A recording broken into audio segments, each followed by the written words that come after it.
Good evening, everyone. How are you? Hi, good evening. I'm good, thank you. How are you? I'm great. I'm great. I see that we don't have everyone with us as yet, a majority of the risk managers with us as yet. So we will get started shortly. Let's just give them a few minutes to join in.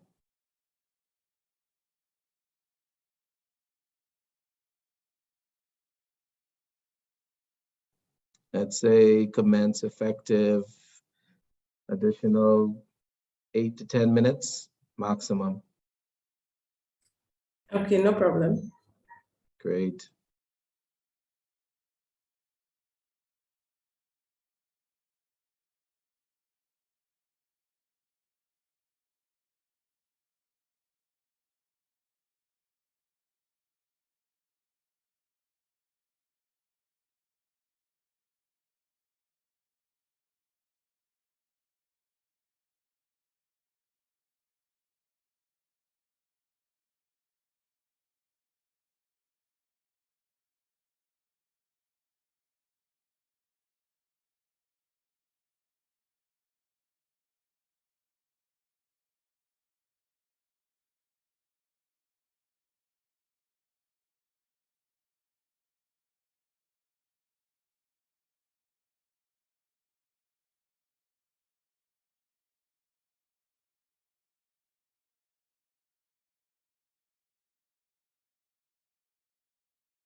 All right, good evening, everyone. Trust everybody's had an enjoyable weekend. And we are live to go. Good afternoon to Mr. Williams. Good afternoon, good afternoon, good afternoon, Jessica, and to all. All right, all right. So we have quite an engaging evening this evening. By way of protocol, I will give you some appreciation of the intention for this evening. So we are going to firstly go through a set of questions that will cover the remainder of module 3 and give some degree of coverage on 1 and 2. It may also touch on modules 4 and 5. So we'll start off with a few questions relative to that.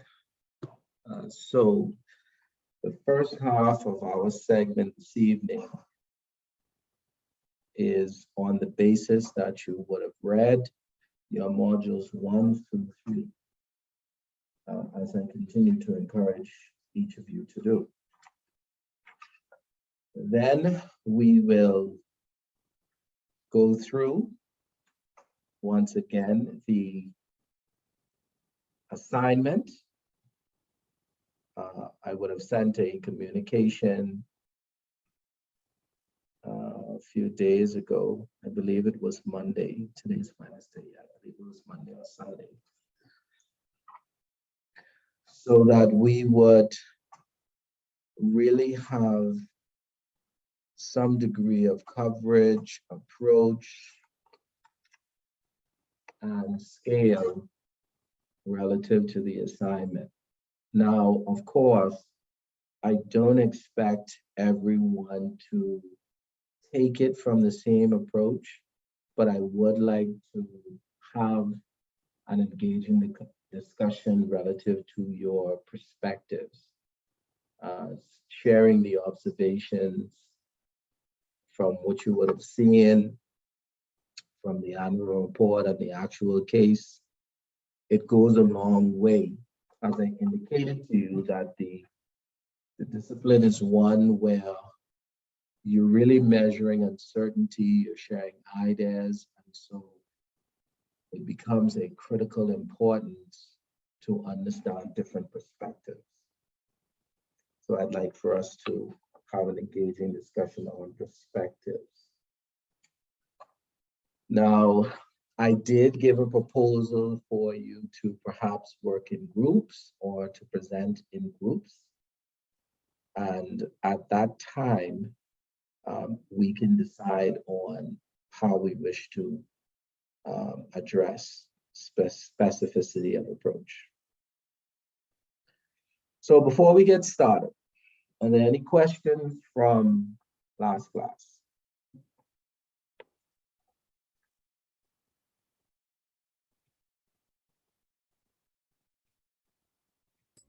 I have one question based on what we were doing with the multiple choice practices. Based on the formula that's within the manual, will we be expected to remember all the formula um, for the various sections, the various modules? One of the things that I advised everyone is that you're expected to remember the theoretical aspects of any of your formulas, statistical approaches, your risk management modules and models. You want to be able to understand how you should approach a problem or observation based on the results you receive from the models, you want to be able to understand how to use the formula, as in based on the case or issue in front of you, which formula is best employed to yield the appropriate level of results or an acceptable level of engagement to work towards some type of sensitivity analysis, predictive analysis, or if you're dealing with in an issue management space, the actual remedial action to mitigate risk. Our discipline is about modeling, data and analytics. What is critical for you at the level as a risk manager, and certainly by complement of your respective discipline, is how do you apply the results to support risk-based decision making, not necessarily how to calculate.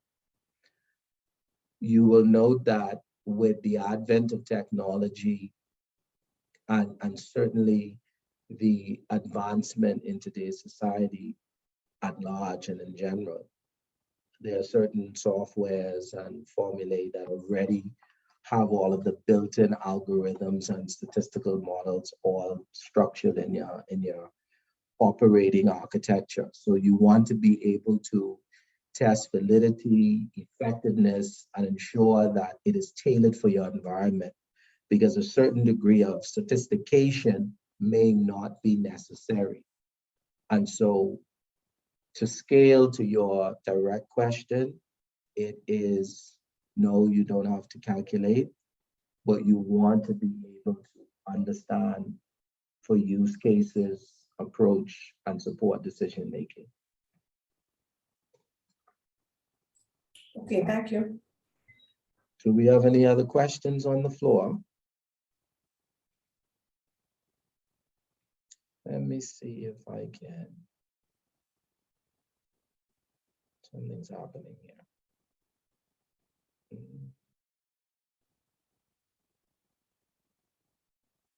Can everybody see my screen?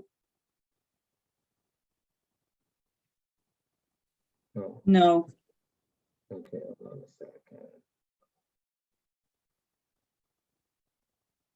Okay, you see it now? Yes. Yes. Great. Okay. So let's see here. Why isn't this working? All right, we are live now. Awesome. All right. So our first session, we went through the quadrant. We are now at our third session, and I would like for us to go through the quadrant again. And I would like for us to take note of the unique observations and coverage of the spaces. As you go through it, I would like for you to use some of the terminology of discipline. You want to be able to get into the space of using the language and the jargon so that it rolls off the tongue. It becomes a part of your vernacular and really your everyday use. And certainly it could be applicable across your respective disciplines and job function responsibilities. So, by way of random selection,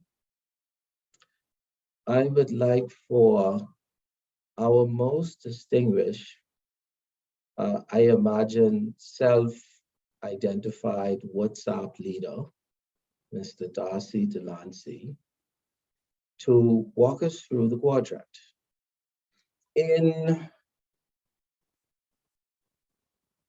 With 1 minute. 60 seconds, Darcy.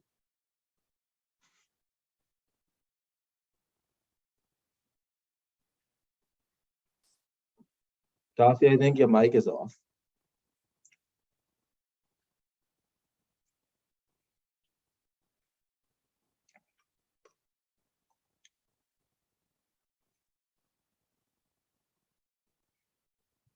Let's see here.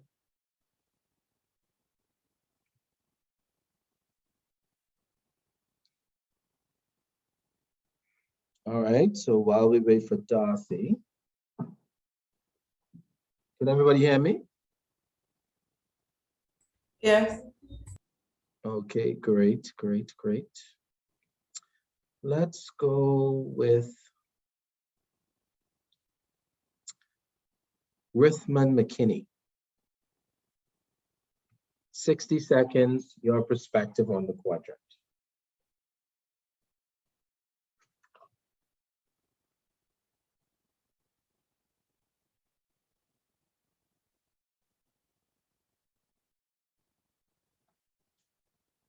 Are we all shy this evening? What's happening?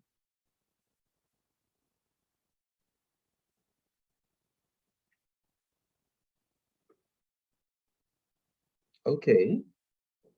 Let's just do a roll call to see who's in class. Alexandra, are you present? Present. Freya, are you present? Candace Roberts?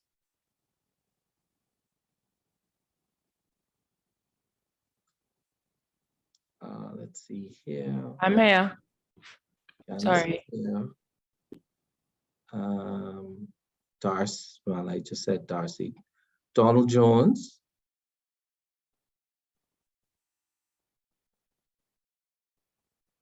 Helga? Present. Indira? Jessica? Indira is Here. present. Indira is present. Niranda Roma? Present. Orlando Dean? Present. Taylor? Here. I know Shanta's here. Vonette Saunders? I'm here. Corey Adley? Yeah. Oh, we have quite a bit of persons. All right. Okay. So the last shall be first and the first shall be last.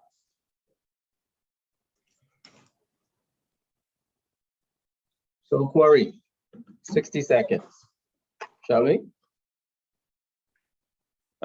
Just to give a brief overview of the enterprise-wide risk management quadrant. It essentially covers 4 areas that are key to the risk management, I guess, portfolio. It includes investment risk, operational risks, legal and compliance risks, and business risks. Essentially, all of these points ensure that the risk manager covers the key areas for ensuring that the business model is effectively managed. Mr. Taylor, level up. Just to expand briefly on what was said by my friend here. Investment risk, operational risk, legal compliance, business, these all incorporate the enterprise-wide risk management framework. And I guess I could touch a little bit on the operational side, which speaks to human error, possibly defalcation, malfeasance, fraud prevention, deficiencies in control and processes, technology and systems. This is a major risk, but it's really emanating more from the human aspect, human error. Shanta, level up.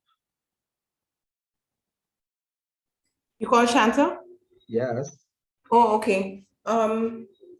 What I understand from what is before me is that the entire enterprise-wide risk can be broken down into those 4 key areas. Any risk would fall into one of those key areas, with investment risk being more of the financial side, the business risk being more of those decisions or those factors with direct implications on profit or loss of the organization. legal and compliance risk speaks to itself, and that is continuously changing. And operational risk relying on people, persons, and processes, and the potential implications of loss on the organization.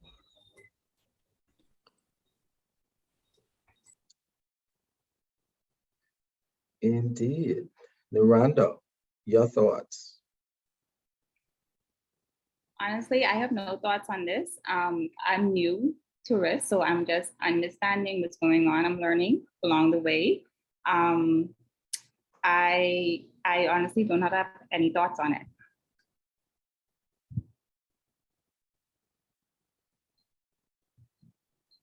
If I can add, I taking into consideration everything my colleagues have said, I think I would like to add that even though it's a quadrant, it is a continuous flow when we think of risk, and it's never ending. So it's a cycle. It's very cyclic. It continues to go and it continues to evolve, and risk will always be there. So from this, my understanding is that it's a continuous process that we have to keep on evaluating, assessing, mitigating, and then going back to the beginning again. It's a continuous process. Can someone share with me the risk tolerances of the human behavior side of risk management that we can expect to receive? What are the three main categories of risk tolerances from an attitude perspective?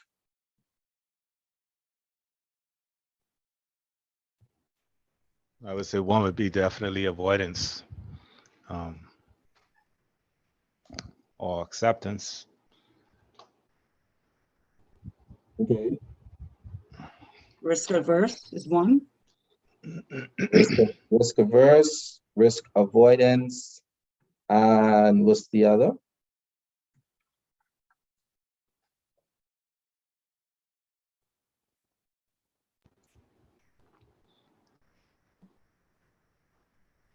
I would say transferring the risk using, say, insurance.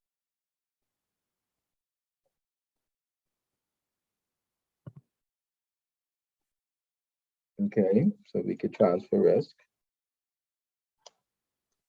Good evening, good evening. Controlling the risk and perhaps some type of management to reduce risk. My apologies, I was logged on, but I was in commute as always in the evenings, but I'm here now. Glad you're back, Darcy. You care to share your perspective on the quadrant? Okay, the quadrant it consists of these four areas. I would imagine it's all of the types of risk a particular organization would face. Obviously, the operational, legal, compliance, business risk, investment, and then those sub-quadrants of the types that would fit into those different categories. The enterprise risk management framework inclusively of all four would give you a wider picture of everything from a risk perspective. And from that perspective, any organization would tailor its approach, tailor its tolerance level, its appetite by looking at it from a holistic view. Anyone from the floor, what are some of the topical issues today faced by risk managers to make decisions on?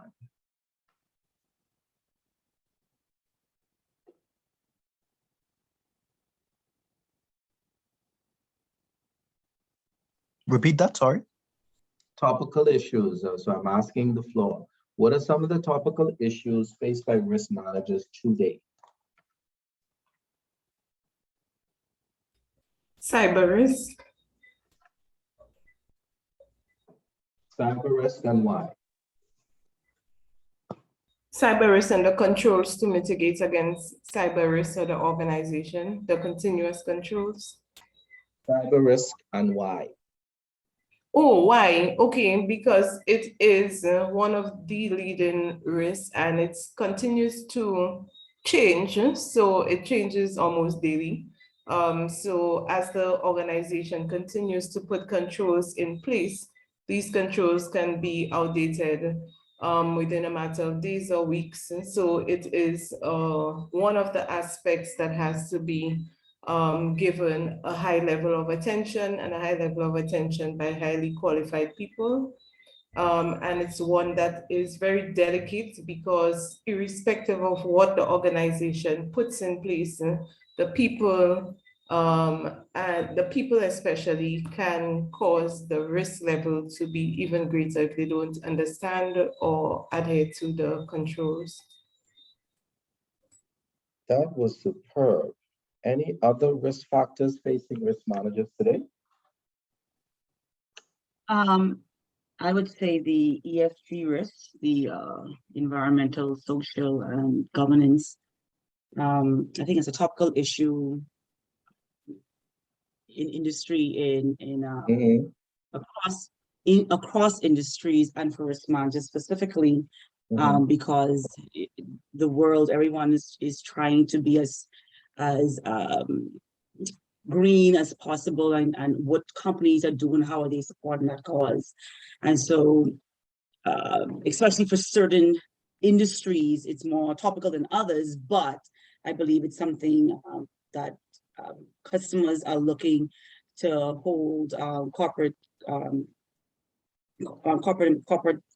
straight across the board responsible, and that they're doing their part to keep the environment as green as we possibly can.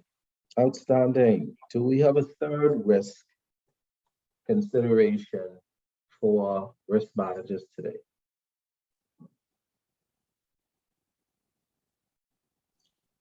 Repeat the question, please.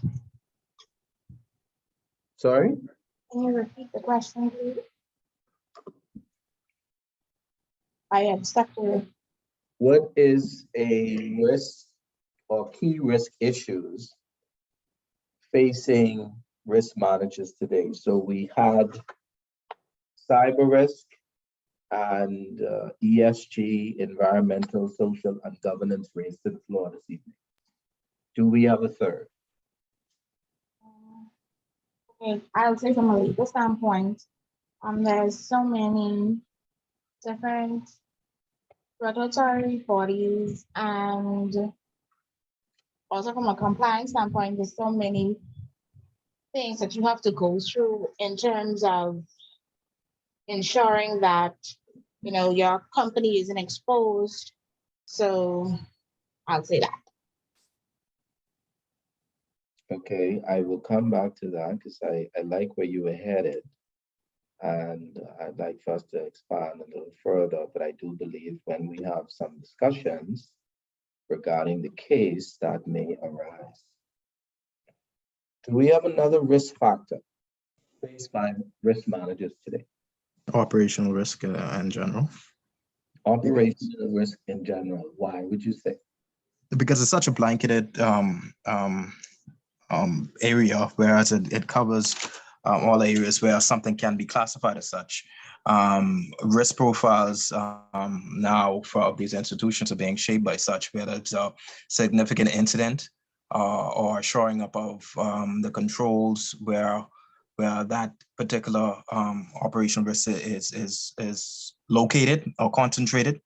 It can be embedded in all other types of risk, should there be an actual incident happen, but ones who appetites are set as such, the concern is to be preventative as opposed to responding to a particular event. I know there's a lot of talk, especially post-pandemic, has been regarding business continuity, and that in itself, the pandemic was a key operational risk that touched a lot of things. So along with the cyber risks, the pandemic brought a lot of focus on these two particular subject matters within the risk regime. That is a very broad coverage, Darcy. Thank you very much. That was very comprehensive. Do we have a fifth risk issue facing the Bahamas or Caribbean today? A what risk? Risk issue facing the Caribbean and the Bahamas today. Same question. Oh, okay. I would put, I don't know where to classify it, but I would say, credit risk because the credits would be directly impacted based on the global economic conditions with the high inflation rates and uncertainty regarding oil and the implications for trade and everything. So I see, I'm not sure if I'm putting it the right place, but I think credit risk is one of those areas, and also market risk could be impacted. That is very good coverage. In fact, you touched on a few of them, but I would allow it to go back to the floor for clarity of perspective. So we have credit risk, cyber risk, ESG, legal and compliance, ops risk from a pandemic perspective. What is another key risk impacting risk managers today? Notice I said key. I would say hurricanes. From a credit risk standpoint, hurricanes could actually impact your portfolio in a significant way, as well as other industries, tourism, etc.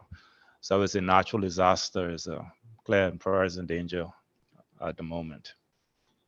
Absolutely, absolutely. I support that 100%, and that runs tandem with ESG to an extent. Do we have another risk, key risk for the floor? Hi, good evening. I would, excuse me, I would think that I'm not sure the great impact that it would have in the Caribbean, but I know I've seen it more so in the US and North America, but definitely I would say reputational risk, given the climate that we're in with a lot of racial tension as well as discrimination. Certain, I guess, stakeholders and companies who may be associated with different companies should be or are now more cautious with the way that they act or the things that they say, because of course they are connected with certain companies. So it can bring a negative impact on the country. I would also say, sorry, on the company, I would also say that that's also connected with being environmentally friendly, because persons are now a little bit more aware of ensuring that they're protecting the environment. So they want to ensure that they're not doing business with a company that has a negative review. I have not, like I said, seen that so much in the Caribbean, but definitely in the US and in Canada. But reputational risk is definitely something that's extremely important. Well said. Do we have another key risk on the floor? I would say mismanagement of risk. In some cases, it may be where a risk manager might pay attention to the more obvious risk, like operational or reputation, and key controls or procedures and protocols may be allocated toward preventing or mitigating those risks from being exposed, and other areas may be neglected as far as pertaining to like cyber attacks, or even with persons that are working from home because of the pandemic, how the systems are now working. Our persons are utilizing the systems with clients' information in their own personal space. So I would say mismanagement of risk. I love it. Very, very authentic. Interesting perspective.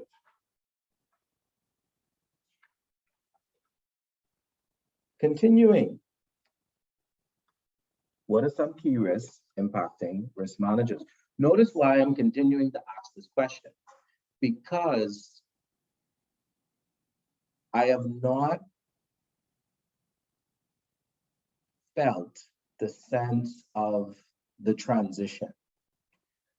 The typical response is about a textbook response, something that is expected within the context of the modules. I want you to relax, and I want you to think within the alignment, yes, of the discipline, with everything that you have been exposed to thus far, your expected reading, and really how you would apply risk management. Key risk impacting risk managers today is how do you address employee turnover? Yes, we know about the degree of comfort that individuals have experienced when working remotely, now having to return to office. We also note in parallel that this is an employees market, where employees, because of the demand supply factors for skilled labor, there is a need for organizations to retain their resources. So there has to be an alignment with risk appetite and tolerances. There's an uncertainty on performance, but what has to be taken into consideration is the economies of scale, what is my marginal utility, and how do I ensure that I get the best risk reward dynamic from a human resource perspective.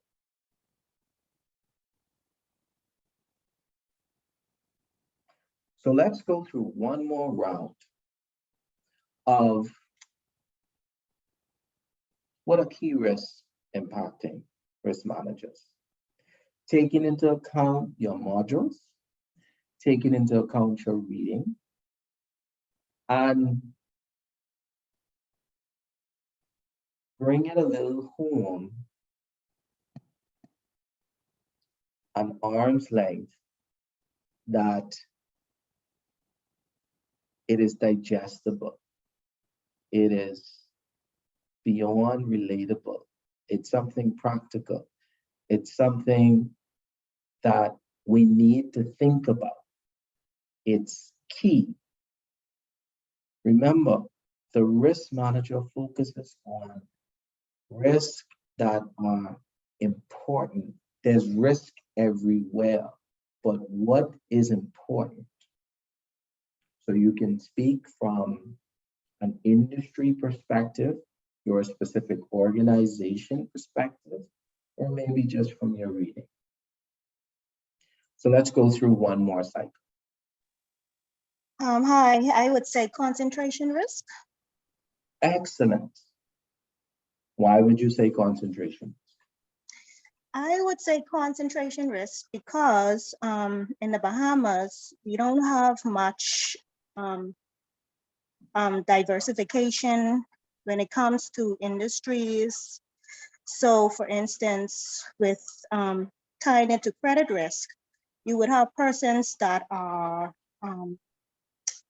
correlated or connected with the same industry, and so it impacts for instance, the bank when they lend monies to persons, because these persons are in the same industry, and the same industry is impacted by what's going on.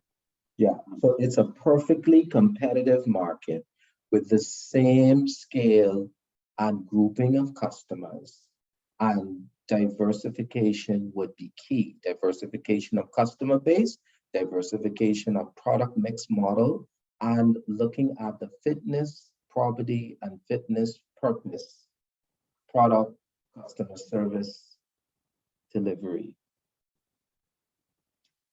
That was excellent. On the floor, two more. Key risk impacting risk managers today.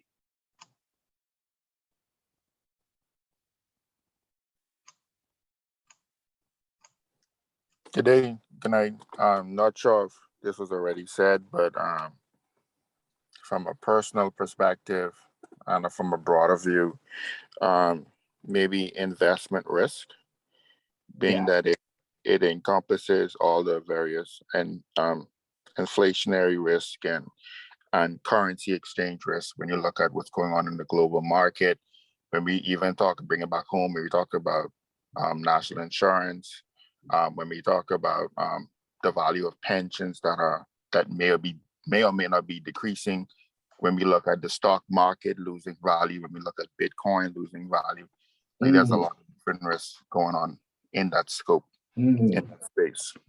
Richmond, you give me goosebumps. Nice, nice, nice. I agree with you 100%. Your correlation to physics, the current level of market engagement, it's really a corrosive space.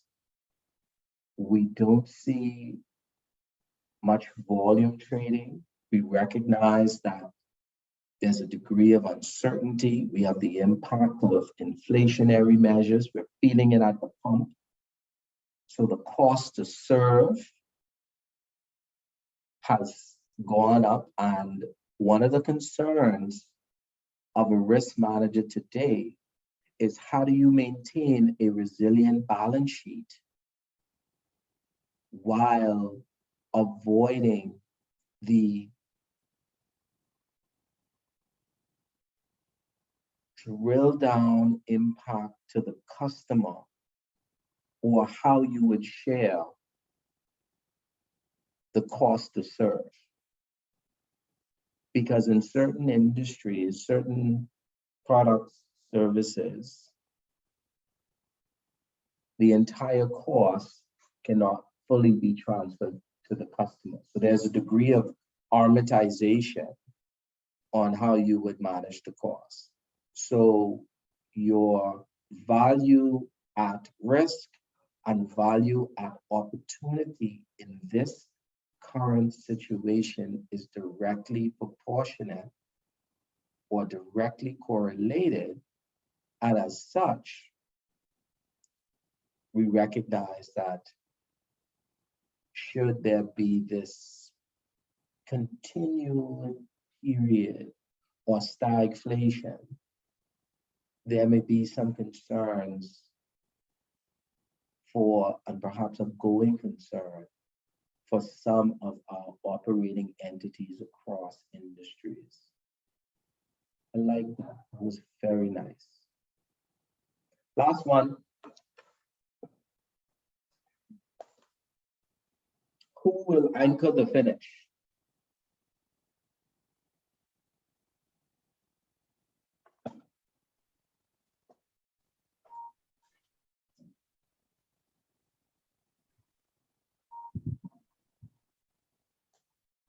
Can I say, I don't know if it's relevant, but can I say regulatory risk? Working in a regulatory industry, IRCA, there may be legislations or laws that could affect the structure of the company, and any regulations that governing bodies may oversee can have a rippling effect across all of the industries that we govern. So I'm just assuming that regulatory risk may be one. No, that is a very good attempt to demonstrate critical importance of the regulator. What I want us to avoid or want us to manage is second guessing yourself. Let's avoid the I guess, I suppose, well, I'll just give it a try. You are a risk manager. You are in the boardroom. You are making the decision to advise the board, the executive level. You are steering the ship. You are in a leadership posture.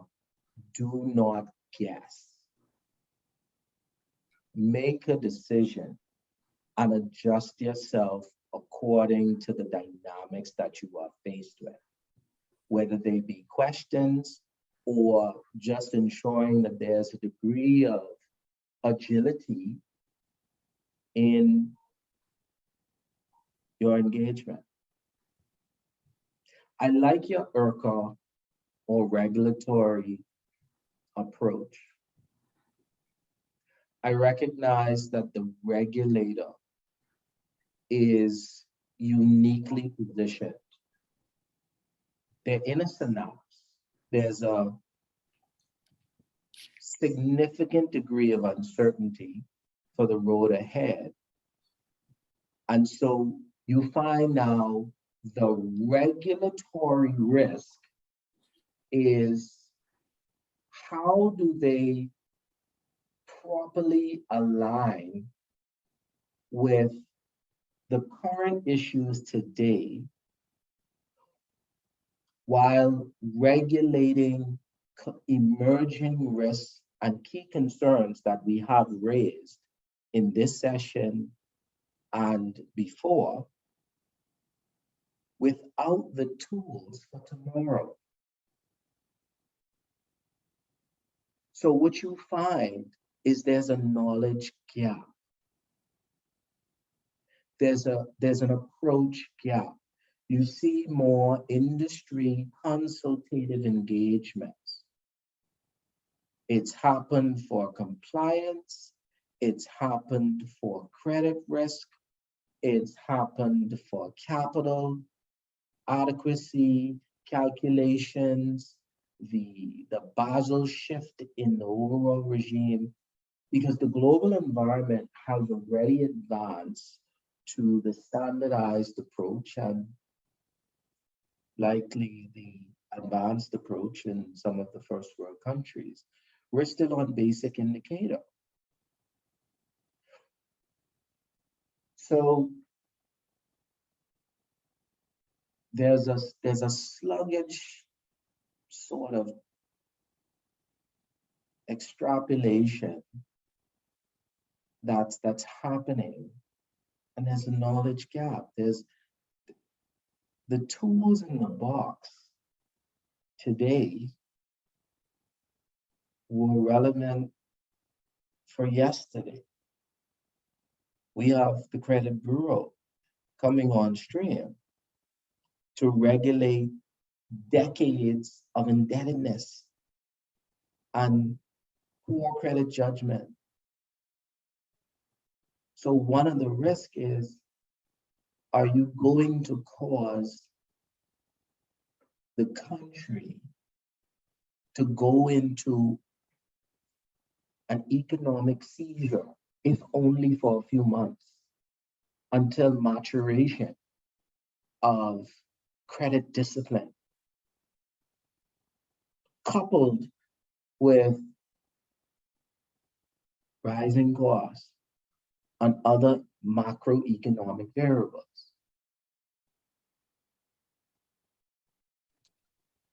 Hi, if I could just add to what you just said, I think that's something that we are going to experience. That's something that we have already been seeing with the credit bureau coming on stream last November. It has had an impact on what clients are able to, I guess, qualify for, because everything is now disclosed.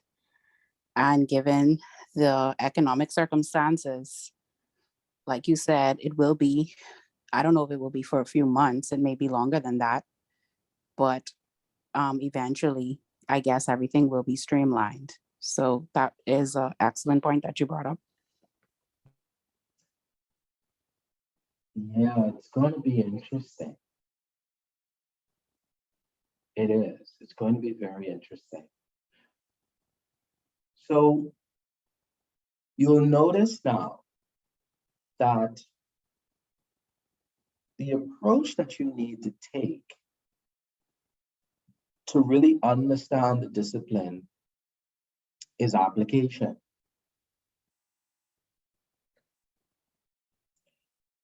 You want to build capacity with application. We talked earlier in our session this evening on the attitudes and tolerances that is fundamental for the risk practitioner. Do we know if our organization, our culture, the people, the circumstances call for a risk acceptant perspective, a risk neutral perspective, or a risk averse perspective? Depending on the circumstances. Once again, we may have a concentrated dilemma. And so systematic risk is best addressed with diversification. Systemic risk or idiosyncratic risk. They can be industry specific or institution specific. We talked about exogenous risk. Hurricanes, it runs parallel to your ESG, and operational risk. I brought up this quadrant so that each time, if you recall what I said, each time as you identify, as you measure, you assess, you mitigate, and you monitor, you are making your notes. Cybersecurity, how do we risk transfer? Insurance, but the key element, it was raised. The key element was IT hygiene environment, which is a 10 essential practice of the ISO standard. You have the 27001, and then you have ISO 31000, and then you have 22301, which is your BCP, which was also raised. But the IT hygiene, that speaks to cleanliness of approach. Users, end users, being disciplined to understand how to use the computer. What do you do with a phishing attack? How do you report it? What is your organization's policy and procedure for addressing spear phishing, vishing, smishing? We're seeing a lot of smishing. That's your SMS text messaging. We don't have that much vishing. We had a few of them when there was, so smishing, there was various banks, their customers received text messages that they needed to update their accounts. Click this link. Fraud prevention, technology. Stakeholder awareness is key. Communications. Understanding your customer, understanding What is of critical importance for cybersecurity? Why is it even cybersecurity? Because of technology. Everything right now is about technology. From our cell phone, to the tablet, to the laptop, working remotely, to your vehicle, and your television, and your smart home, the smart watch, the smart shoes.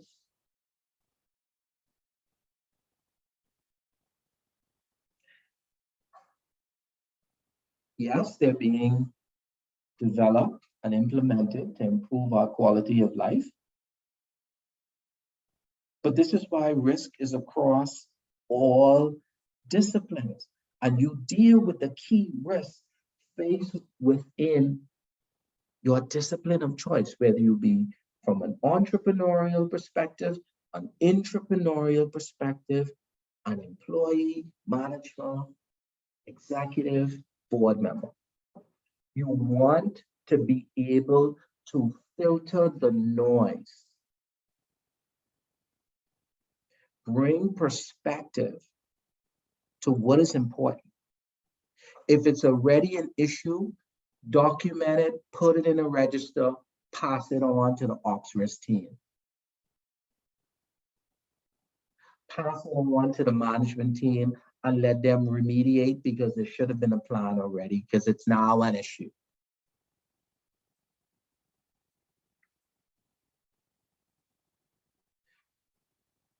The risk manager must be in a space where they are critically thinking. You need to be forward-looking. You need to conduct sensitivity analysis, stress testing, reverse stress testing.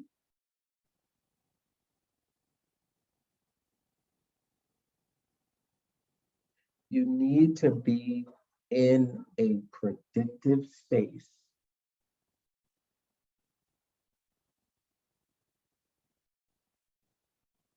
So what is required today?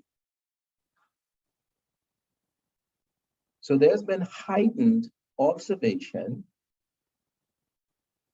and heightened coverage on the importance of stress testing and reverse stress testing. So what is stress testing? Can I have a random definition from the floor? What is stress testing?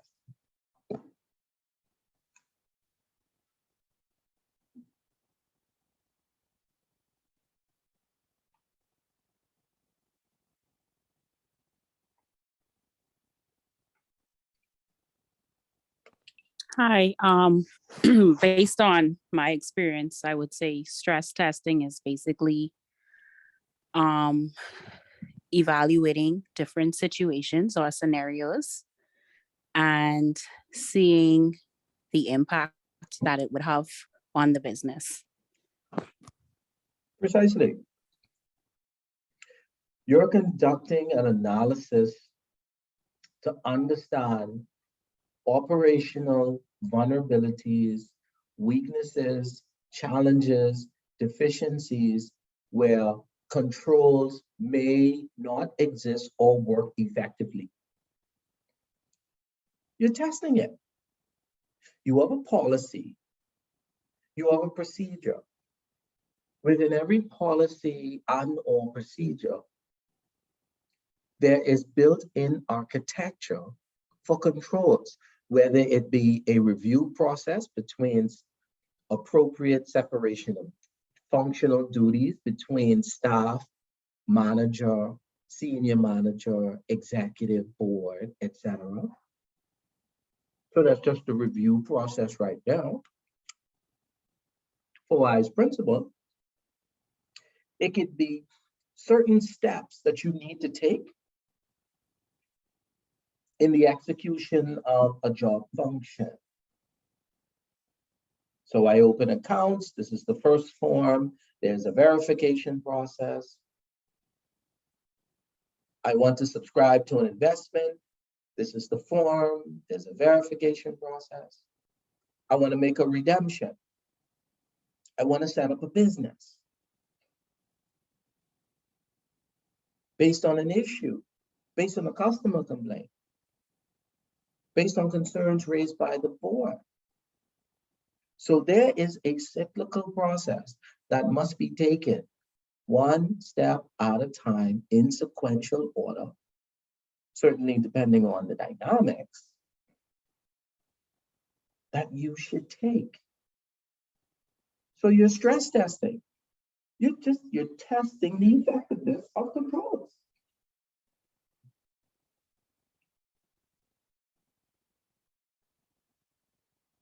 Well, that's more of an internal audit, isn't it? The risk manager is concerned with testing to see if controls exist. If I identify the key risk in my organization,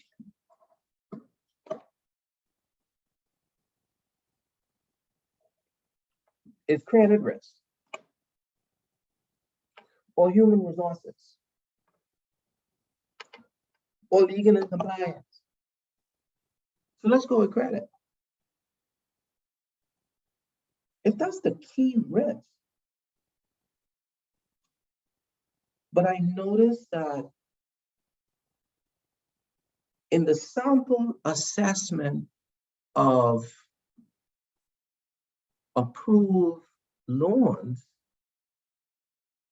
they have approved loan applications based on calibrated behavioral and application scorecards.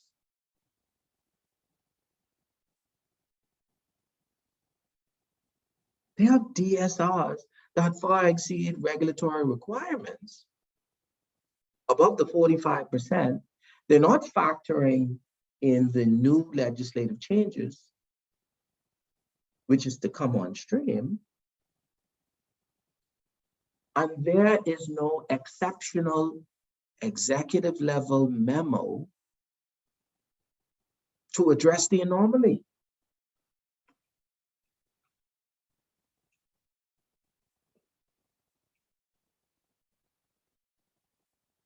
The executives are going to say, oh, we are in the black. Our numbers look good. The board is happy. Everybody's happy, and we're at the party, and everybody's having a great time.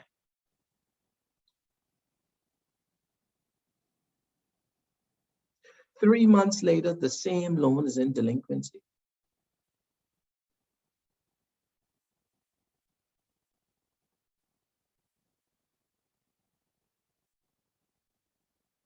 And there's no degree of accountability. And it becomes a cyclical process. So what do you do? You're the risk manager. That's where you step in, and you now have to conduct single factor analysis, stress testing, or multi-factor. And you need to correlate the variables, both systemic meaning that it could be widespread within the organization and or the industry. If you were to conduct some level of benchmarking or comparative analysis, or you see spillover risk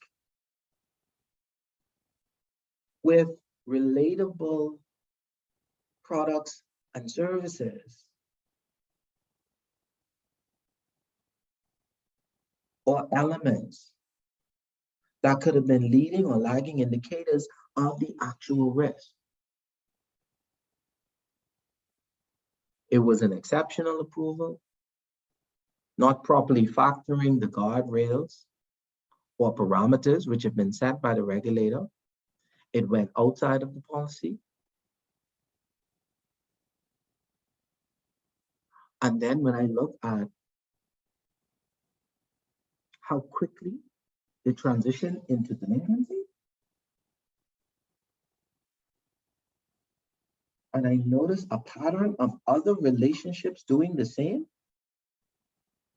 then I bring in my human resources with factor. It's the same staff that's getting commissions all the time and are celebrated and getting the awards.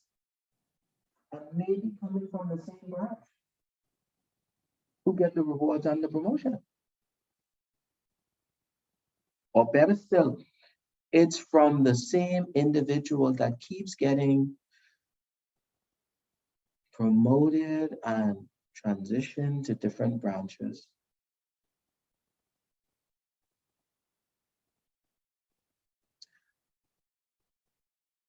And better still, it does not get flagged because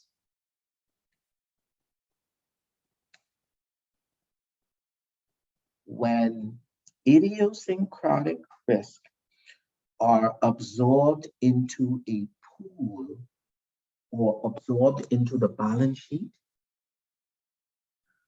the risks get hidden, meaning it's not material. It doesn't have a material impact, but the nature of the risk has an impact.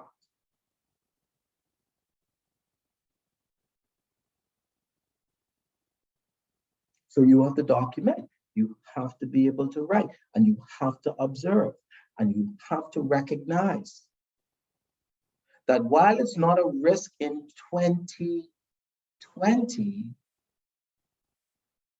during the boom years, it's very likely that it may be a risk in 5 years, 6 years, if not timely remediated. And guess what happened? We had the credit crisis in 2008. And everybody wished they listened. Now we're in 2022. So we have history that has taught us that exciting times often has an undergarment of risk. And it's our job to ensure that it's managed to an acceptable level.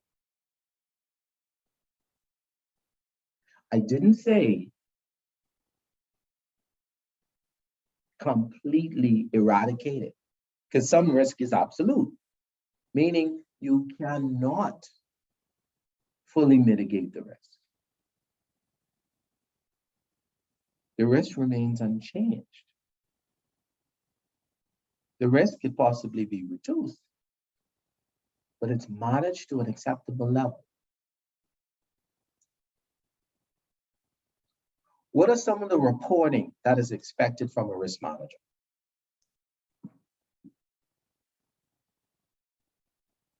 Question for the floor. What are some of the reporting structures that's accepted, that it's expected from a risk manager?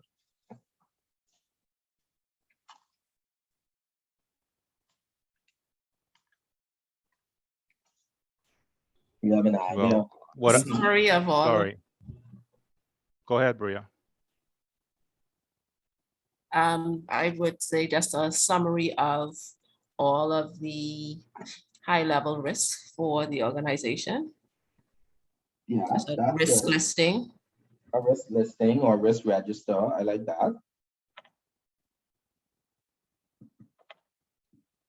Okay. What else for the floor? The emerging risks, the key emerging risks. So the risk register would include some of the key risks and what's emerging. Okay. What else? Well, I know of the enterprise risk assessment that is required by the central bank. For compliance, you have all of the various reporting of FATCA and, the, what is it called? Oh gosh, it's due in February. They just started it recently. I'll come back. CRS? Cesar? No, I'll come back to it when I remember. They just did it They do it at the end of the year. At the end of the year, you have to report. AML, you're referring to the AML data return. Oh, yes, that. The AML data return. So that's the enterprise risk assessment, the MLT assessment, Yes. the AML data return. So risk assessments in general, that's perfect. You wanted to continue? It left me for a second. Oh, also just fraud reports, you know, other reports, any report, anything, you know, that happens from a physical security perspective, any risk event or issue that happens in the organization, you know, it should be reported by the risk managers. Okay, great, great. Anything else, guys?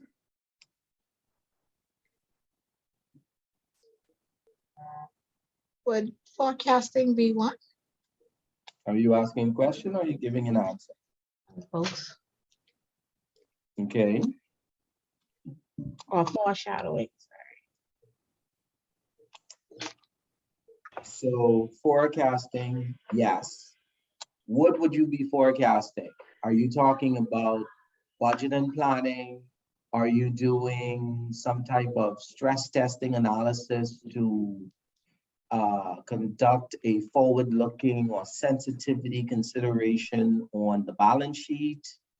What exactly? Bring it home for me, because forecasting is very broad. Along with what you said, I was leaning towards these are what we should have in place, and if not, this would be the effects of not having them in place. Was where I was going with that. That sounds good, but let's finish that off. So I like the components that you want to put in the report, but what is the report called?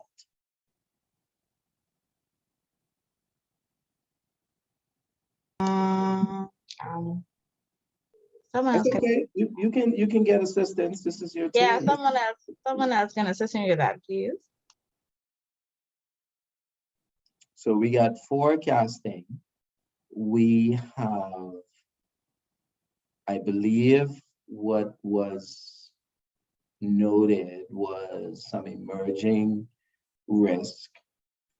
I believe you also identified probably some critical issues because you indicated that there are things, the report reflects things that should not be there. So what is that called?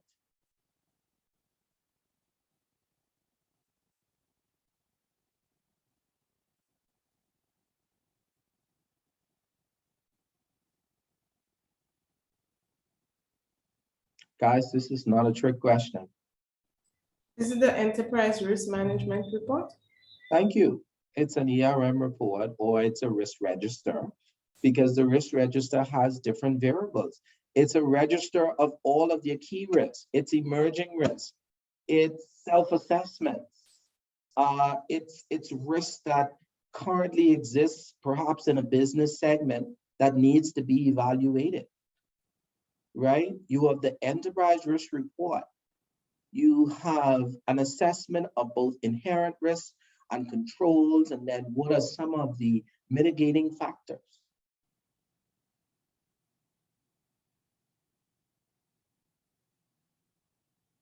So that was nice, Alexandra. Any other types of reports that a risk manager would produce?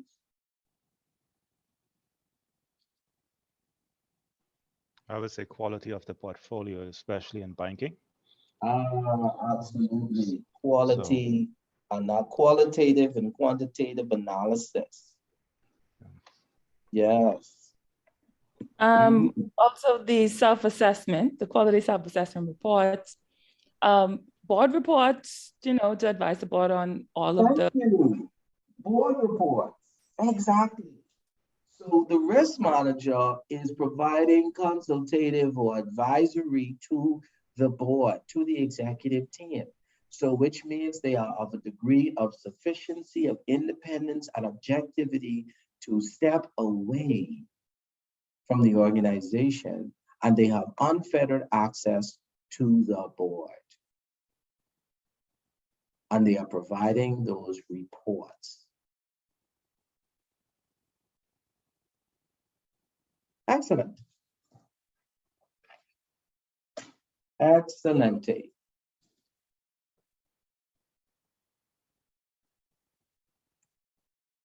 So, everybody can see my screen? Great. Yes. Wonderful, wonderful. So, we know that we need to look at our risk return dynamics. And we understand that volatility is a critical element when looking at an investment portfolio. We talked about the wealth cycle, the life cycle, the nature of investment. But what we need to ensure is that we understand our investor. Are they risk averse? Typically they are. But don't they also want high returns? So that's an inversely correlated relationship. And so the investment life cycle really helps. Where you are, how old you are, the level of investment, what is your strategy? Back to Basel 1, Pillar 1, or Basel Core Principles, Pillar 1, capital. Ops risk, credit, market. What's your strategy? What's your working capital? What's your hedge instruments or risk transfer? What is your willingness to accept risk? Are you risk neutral? Are you risk acceptant? Are you risk averse? What type of investment would you expect to see from someone who is risk averse? For the floor. Low risk investments, A-rated.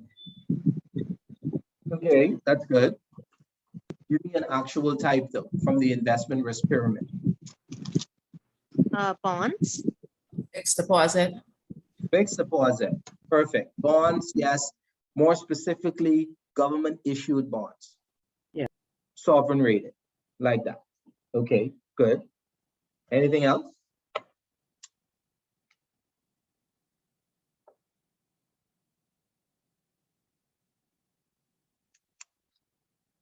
Not a trick question, guys. I guess pension. Yes. Anything else? Domestic funds.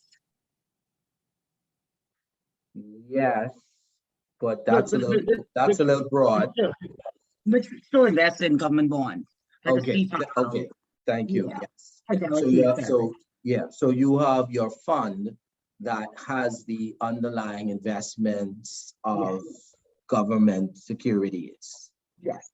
Yeah, and then that's still even broad because my strategy, although risk averse, may be short-term in nature.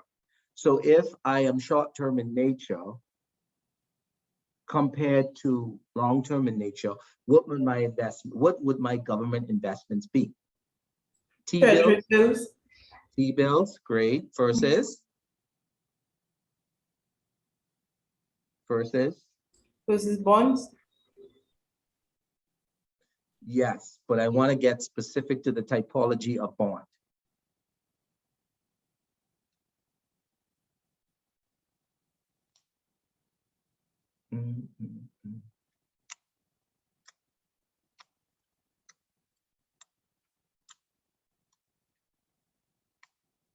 A long-term bond for a capital project that is backed by a government or backed by perhaps maybe a well or highly rated financial institution or cash collateralized, yes?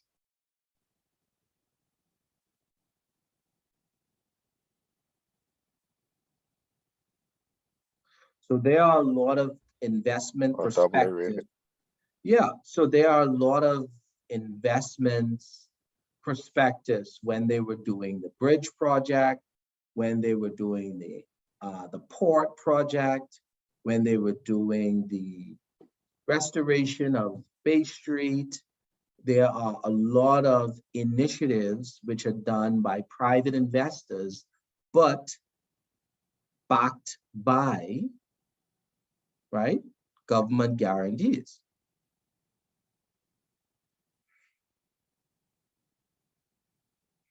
Okay, so is someone right? Can everybody see my screen? Yes. Yes. Okay, great. Maybe this was earlier. All right, so we are good to go. Let's see here. Oh, we're gonna get into the fun stuff now. Probability distribution. Everybody remember their statistics class? No. Anybody remember that one? Statistics class. Okay, so now we're gonna divert. All right, so what do we got? Everybody can see the question, right? No, we still see your investment management slide. You don't see the question? Hold on. I don't understand why. Let me stop share. And let me go back. Share screen. And let's go. Can you see it now? Yes. Oh, perfect. Time check. Everybody's okay? 8 o'clock. Everybody's good? Yes. Yes. All right. All right. Nobody need a break? Go through it.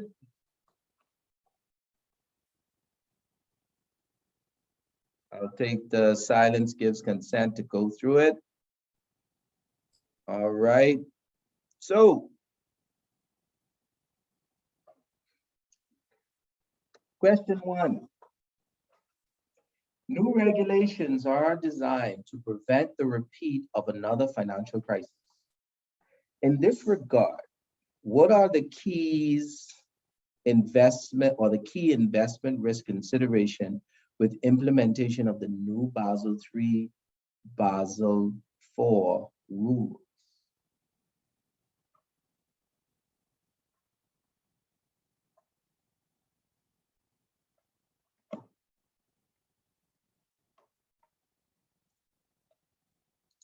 Okay, guys, what's the first one? What is the main concern that Basel has? Let's not be concerned about not knowing the specifics.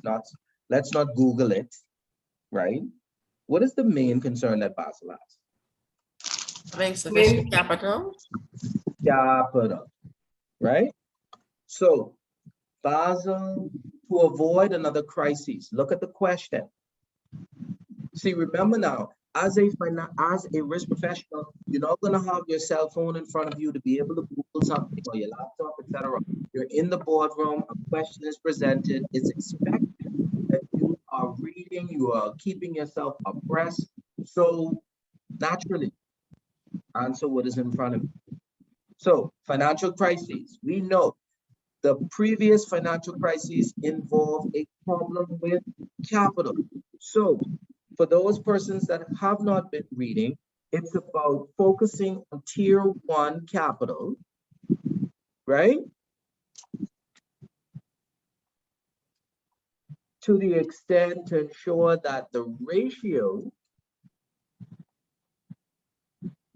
includes counter-cyclical and conservation buffers. Yes?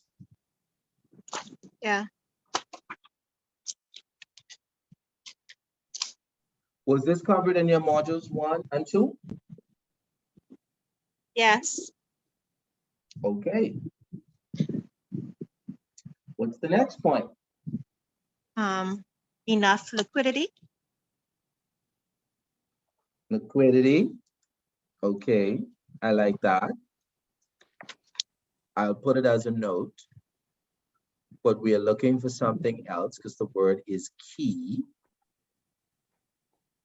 The second pillar is supervisor review. Build it for me. Build it for me in the context of the question. What is required for the supervisor? And understand that the supervisor is the supervisor in the organization, which is second and third line of defense. So what does second and third line of defense need to do? That's muscle monitoring. Say again? Repeat Controls. that. Assessment of controls, monitoring, right? So this is about inclusion, right? Supervision, right? We don't have to get so technical because it goes into what? Accountability, right? Shared individual clarity of functional roles and responsibility.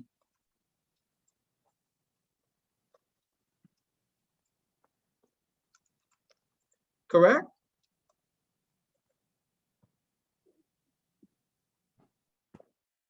Hi. All right. The financial crisis occurred because everybody was having a good time and no one was paying attention to the details. So this is saying, pay attention.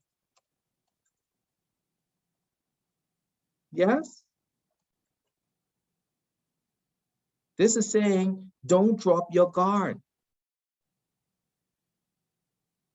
Right?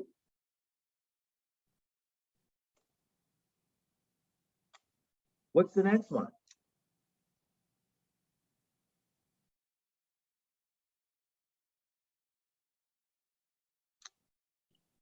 Credit risk. Risk management. Market discipline.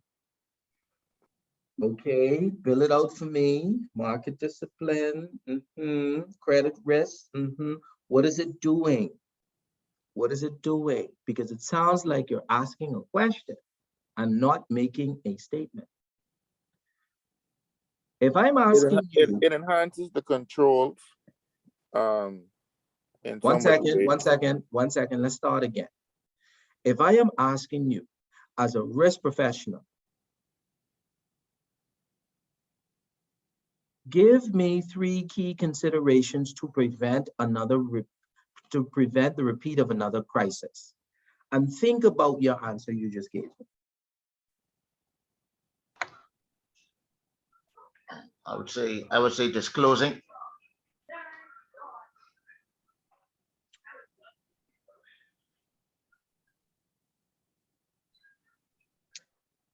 You know, I'm going to save my response. I'm going to save my response for you. Dan, we need to have a one-on-one, Dan. Okay.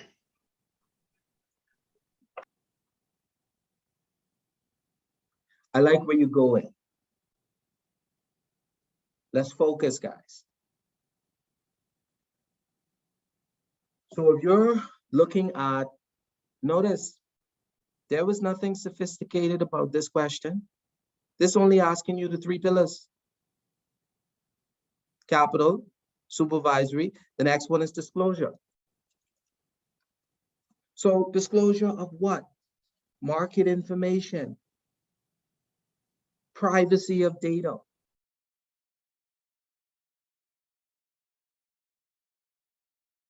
understanding accounting rules, PCI compliance, customer conduct,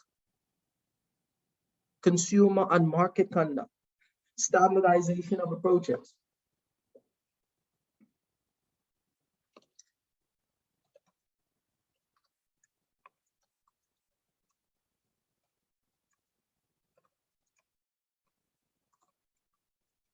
And what is disclosure?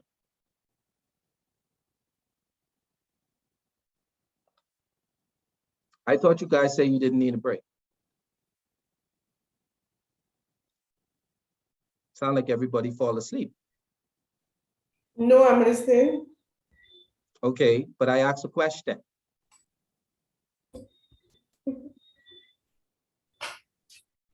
I didn't get the question. You said something about disclosure, but I didn't understand it. What is expected? What is expected?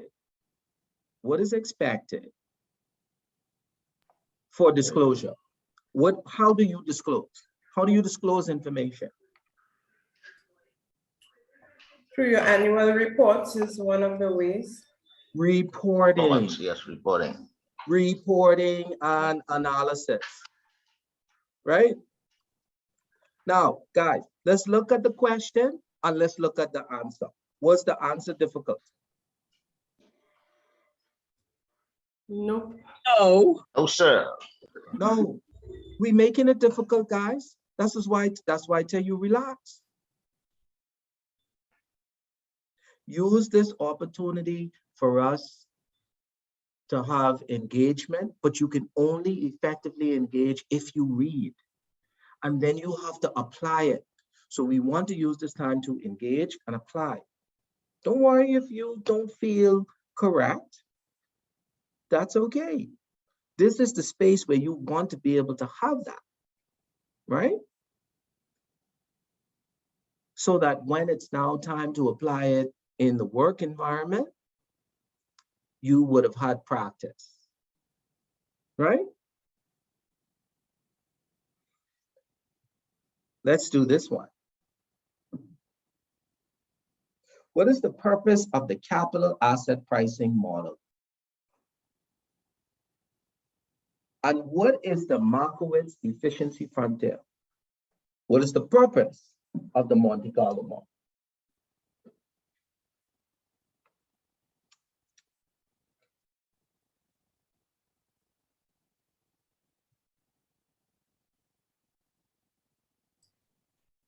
The capital asset pricing model is where you take, you base your price is based on the level of risk within your portfolio.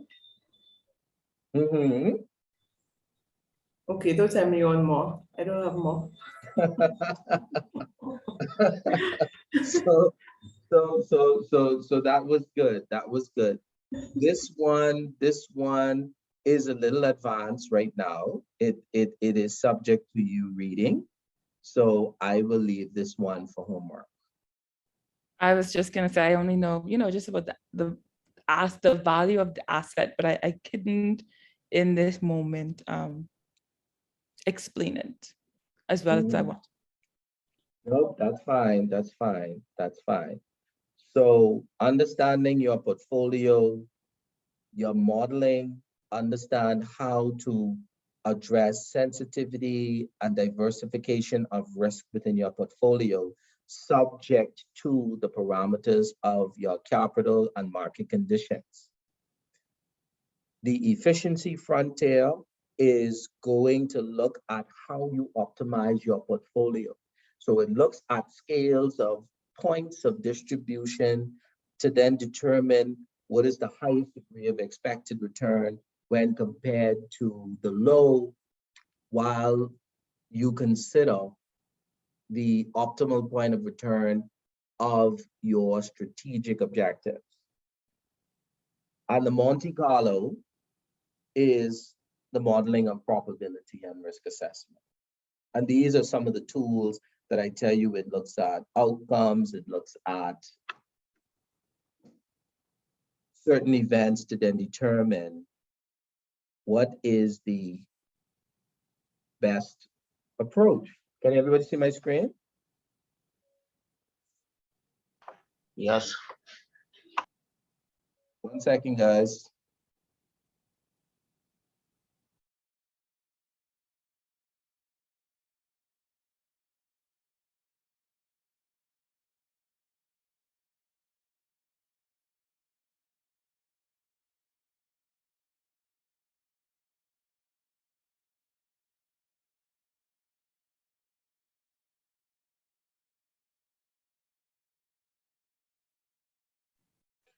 Okay. We are here. Efficiency frontier, capital allocation, expected returns. So this isn't going to make any sense right now. So let's move to the next slide here. So you can see the riskier assets move away from the distribution. This is your efficient frontier or There's still a dynamic. lot I of think I'm questions. seeing, You yeah, still see the questions? yeah. Oh, let me fix that again. Not sure why that's happening. That's okay. We can sort that out. Let me sort that out. Let me sort that out. Let's see here. Technology risk. Mhm. All right. Let's go here. All right. And let's go with share screen. Let's go with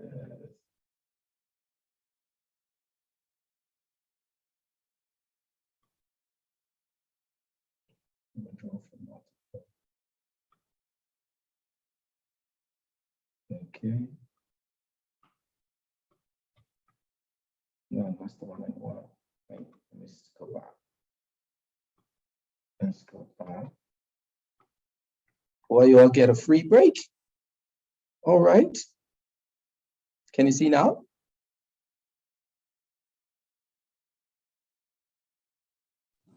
Yes, we can see them. Risk return and diversification. This is in your slides. So why you don't know it?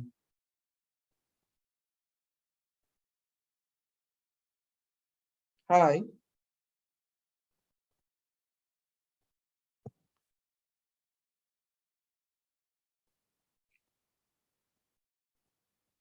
Markowitz. Probability distribution, understanding expected returns,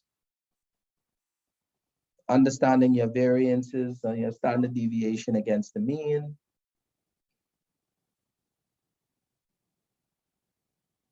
Which is really about understanding the risk reward dynamic. Yeah? Yes. And there's some healthy calculations that would support your reading. See, this is the module, right? What I'm doing is helping you to understand and apply the module. So that's going to be healthy reading, right? So let's stop share. 1 second. Share screen. And let's go back here. Okay. So that one is homework in yellow. I kind of already gave it to you, but let's see if we can have a nice discussion on that. So that's homework. Define the following terms. Now this should be easy.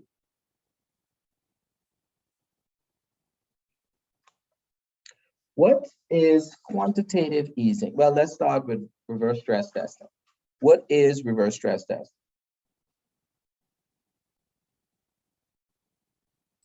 Where you have a specific outcome, so you're testing scenarios to derive those outcomes that you want to achieve.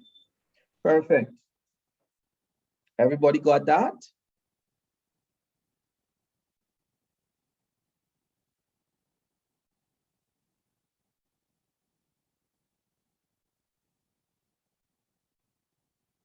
Did everybody get that? Yes, sir. Okay. All right. Economic value add.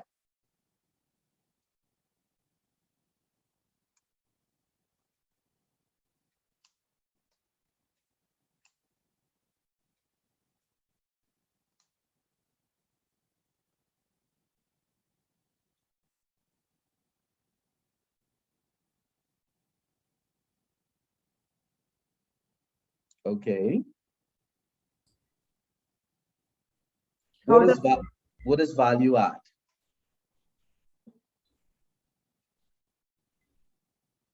the value that's added after the enterprise does whatever it does, whatever service or whatever creation, manufacturing? A value add is an operational improvement, something that Yeah. that enhances, right, or gives or strengthens elements of your business, right? Like you have 10 steps and you created a value add from an administrative standpoint by reducing it to 3 steps. And you would have done that by automation, perhaps, discontinuation of certain elements of your business, outsourcing, right?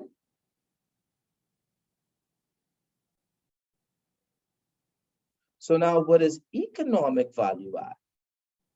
Add the word economic to it.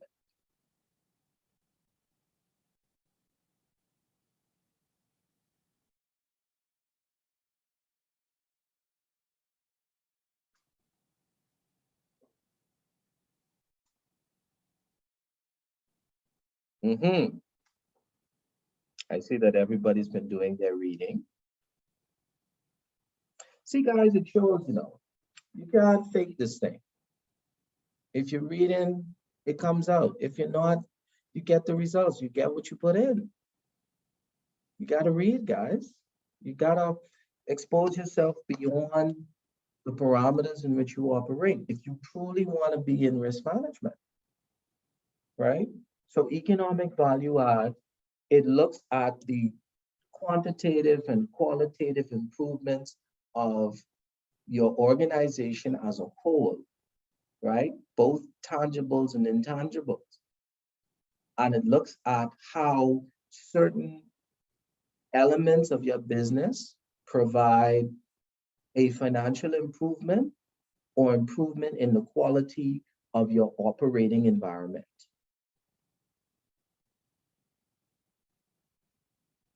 Because it may not necessarily have a financial impact, but it's an economic impact. I have improved the filtration system in my organization, which has helped reduce the number of sick days. Reducing the number of sick days has improved performance, profitability, strengthened the customer experience. You understand?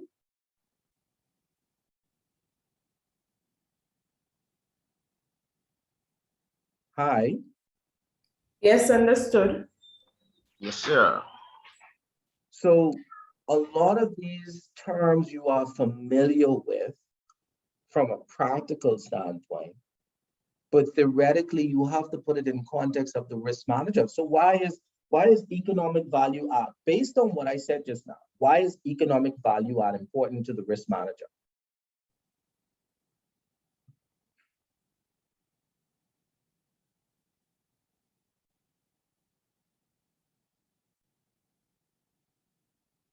In assessing risk versus return?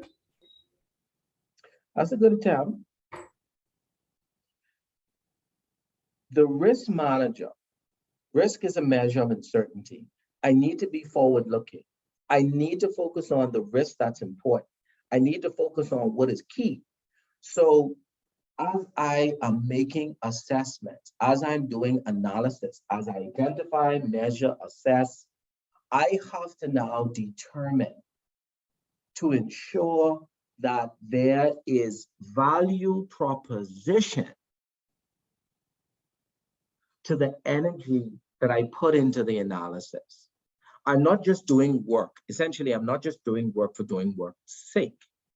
I'm not just carrying out, if the regulator says, we are conducting a new survey and we want you to give us an analysis of your optimal degree of return compared to certain stress elements within your environment. Give us a report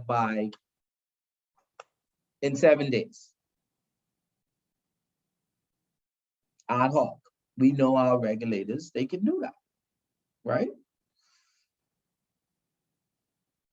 So what's important? You have to ensure the economic value add is understanding how to optimize the use of your time to focus on what is critically important.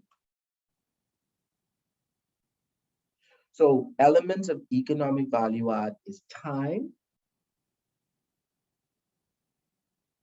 human capital, financial impact, and expected results.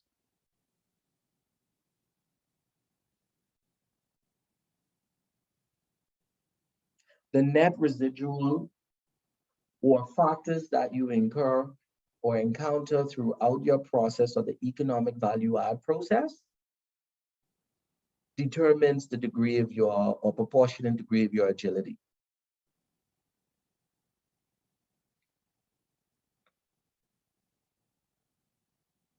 So I'm not going to spend the entire 7 days trying to produce some 100-page document.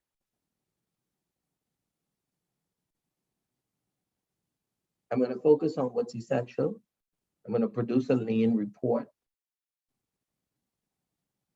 And I may also have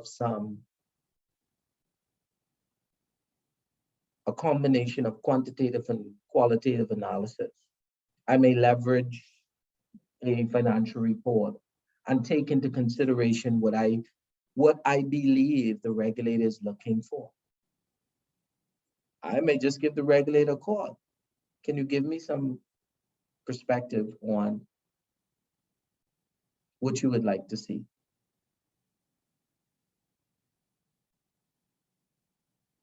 Yes? Quantitative easing.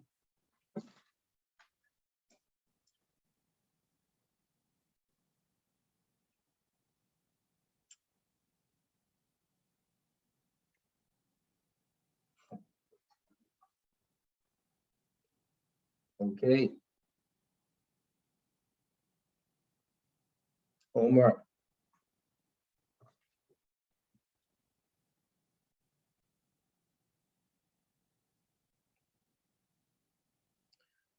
Number 4, what are the 4 main categories of the ERM framework?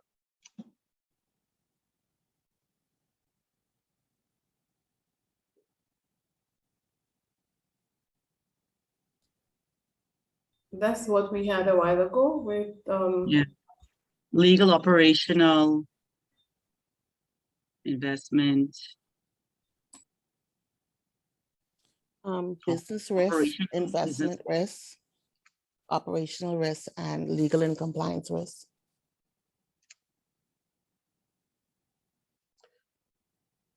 How is risk analysis performed?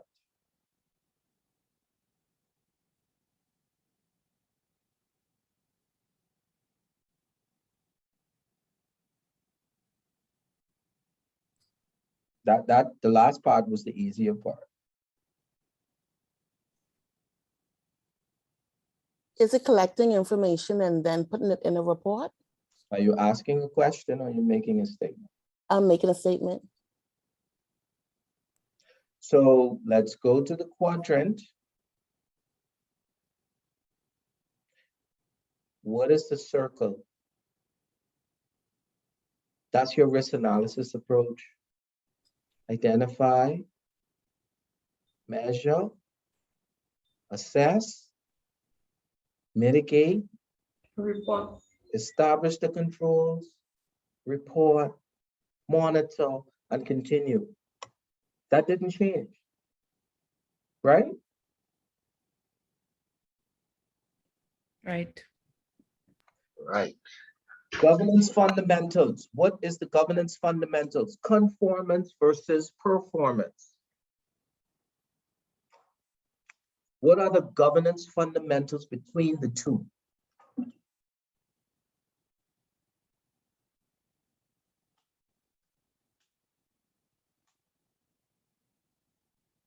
What does it mean to conform?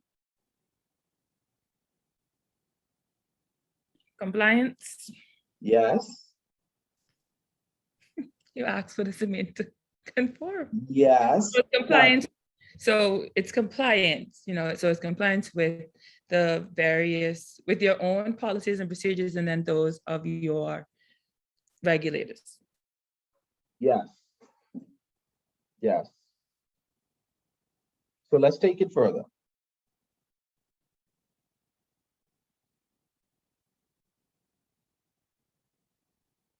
These are best practices of conduct. Whenever you see governance, governance is oversight. So the question is asking, what are the core elements to ensure effective oversight from a compliance perspective? There needs to be transparency, 1. There needs to be accountability, 2. There needs to be integrity. Integrity of individuals, integrity of information, and there ultimately needs to be compliance. And communication. Communications, exactly. So, what is the governance fundamentals of performance?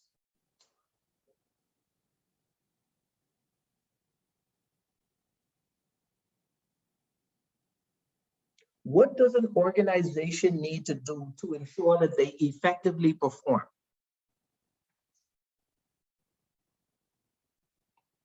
This is not a trick question.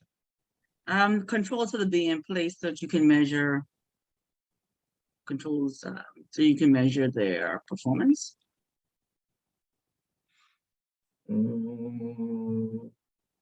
Okay, I could take that. I wish you would twist that a little differently, but I will Well, capture sorry, it. I would say before the controls are put in place, the goals need to be set to know what is expected so that Thank you you. can measure it against it. Yes. Strategic planning.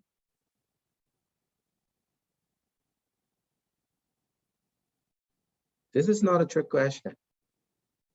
What do you need to perform? You need strategic planning. You need effective leadership.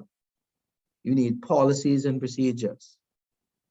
And you need effective risk management, controls, and monitoring. Yes? That's a question from module 1.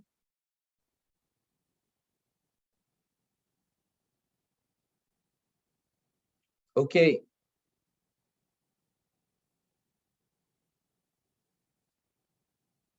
Don't worry, I have more, but I am mindful of the time. So we will share up to question 5. Read, read, read. Okay, let's go. I am preparing you for your exam, and I am helping you to apply your modules.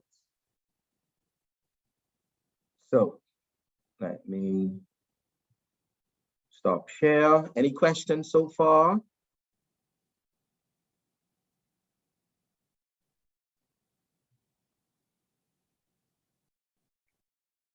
No questions so far. Oh, okay, somebody has a question? Yes? No questions. Okay, let's go. Mr. Williams, I don't have no questions. Just keep teaching. I don't know what's happening. Okay. Mr. Williams, I have one quick question. The 5 questions we just went over, would you be emailing that to us, please? Nope. Okay. So, of course, I just said I'm going to share it. So I'll share it up to questions 1 through 5. You have question, 1 second. You have question 2 as a homework, capital asset pricing models.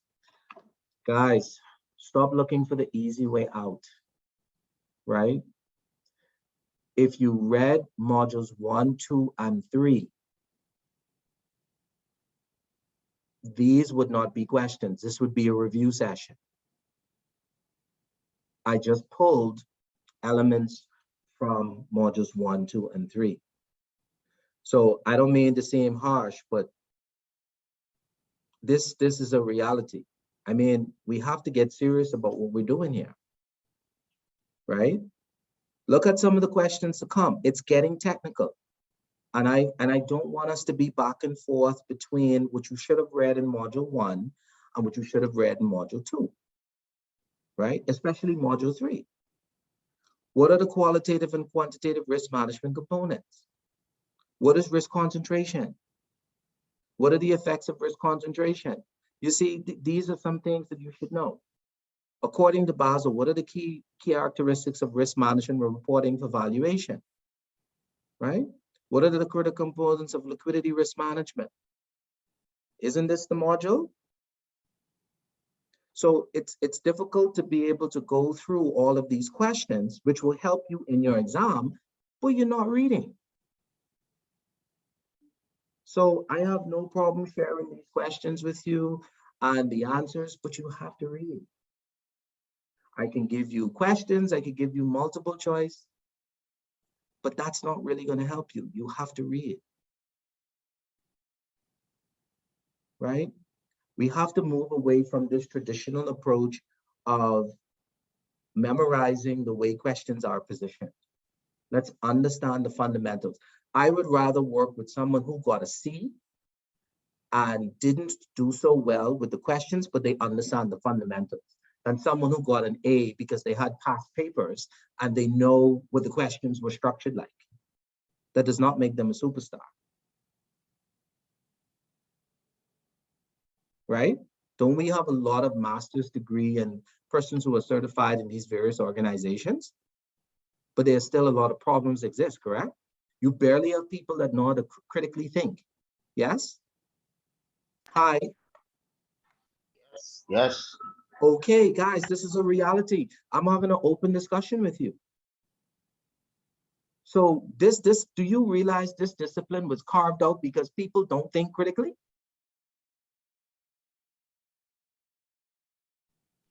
Yes. That's what this is all about. So take your modules, and guess what? If you notice, I am literally going through modules 1, 2, and 3. You have to read. Do not wait. It comes out. Believe me. You can't fake this. You cannot fake this. Trust me. So, in the end, you will receive all of the information that we share in class. But remember, there's a difference between getting a certification and applying it in the work environment because you want value add. Okay? All right. So stop share. Let's go. Last segment. We are doing our case study. Everybody can see the case study? Yes. Yes. Yes. Yes. This is the Tinto. Okay, so do we have groups or do we have individuals? What did you decide to do as a team? Who's the leader? What's happening?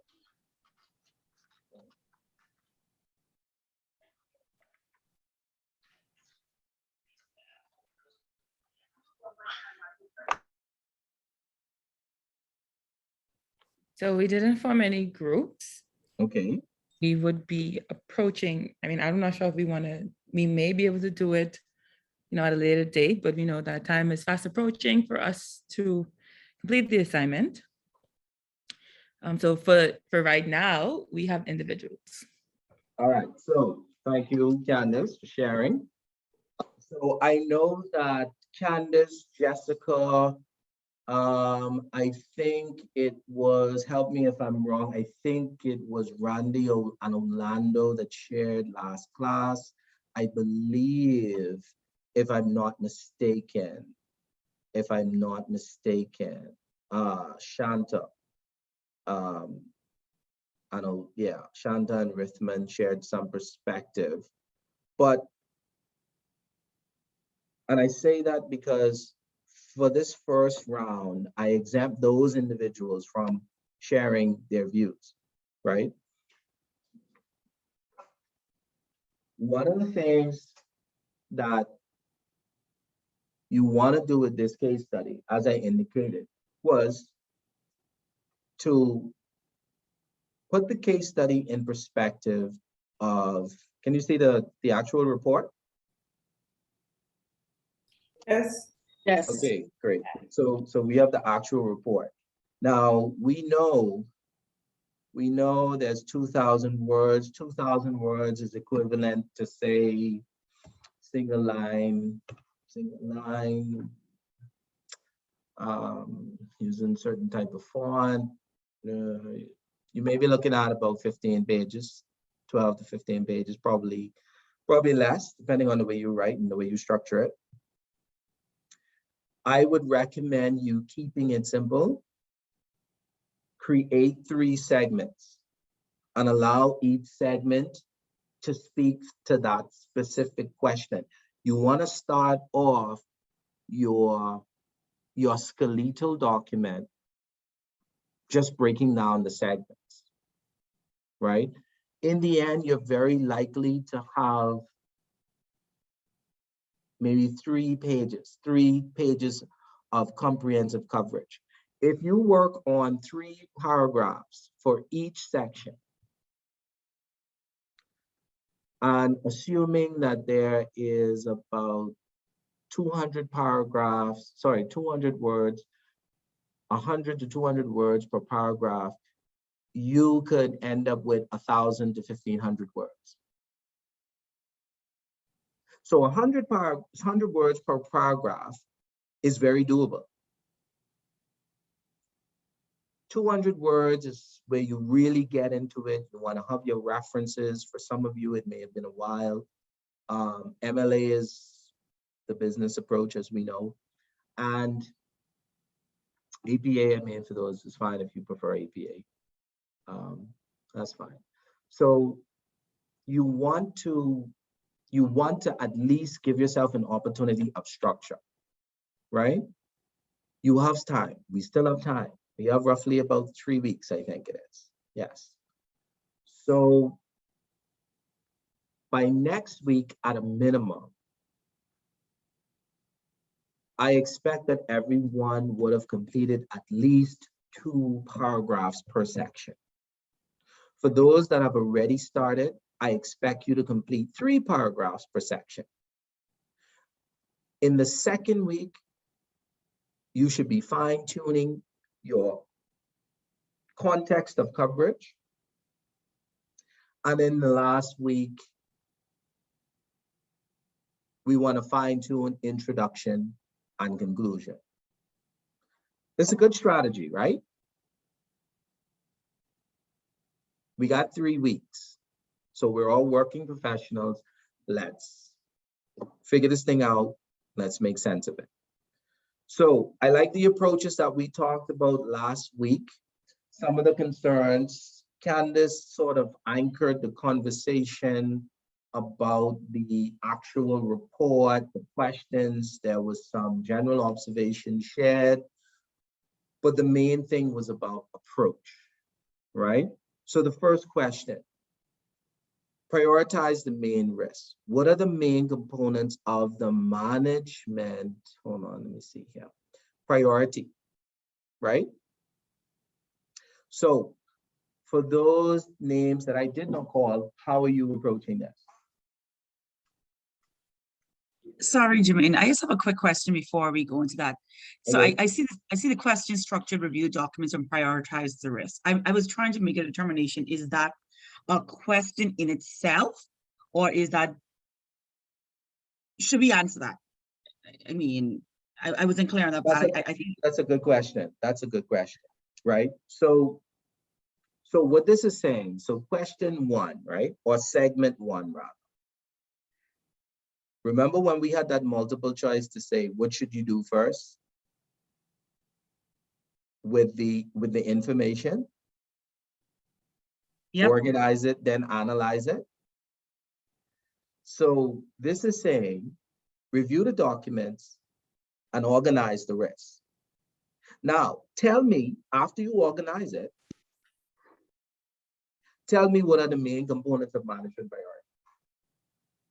So you asked an excellent question, Jessica. So one of the things that you want to do is perhaps you may want to prepare your own risk register or your own portfolio where you say these are the key risks. And we note that, I think it was page 100 and something. Can't remember which one. I think it was page 92 or 95. Yeah, one of those, 99. Yeah, I know we looked at it.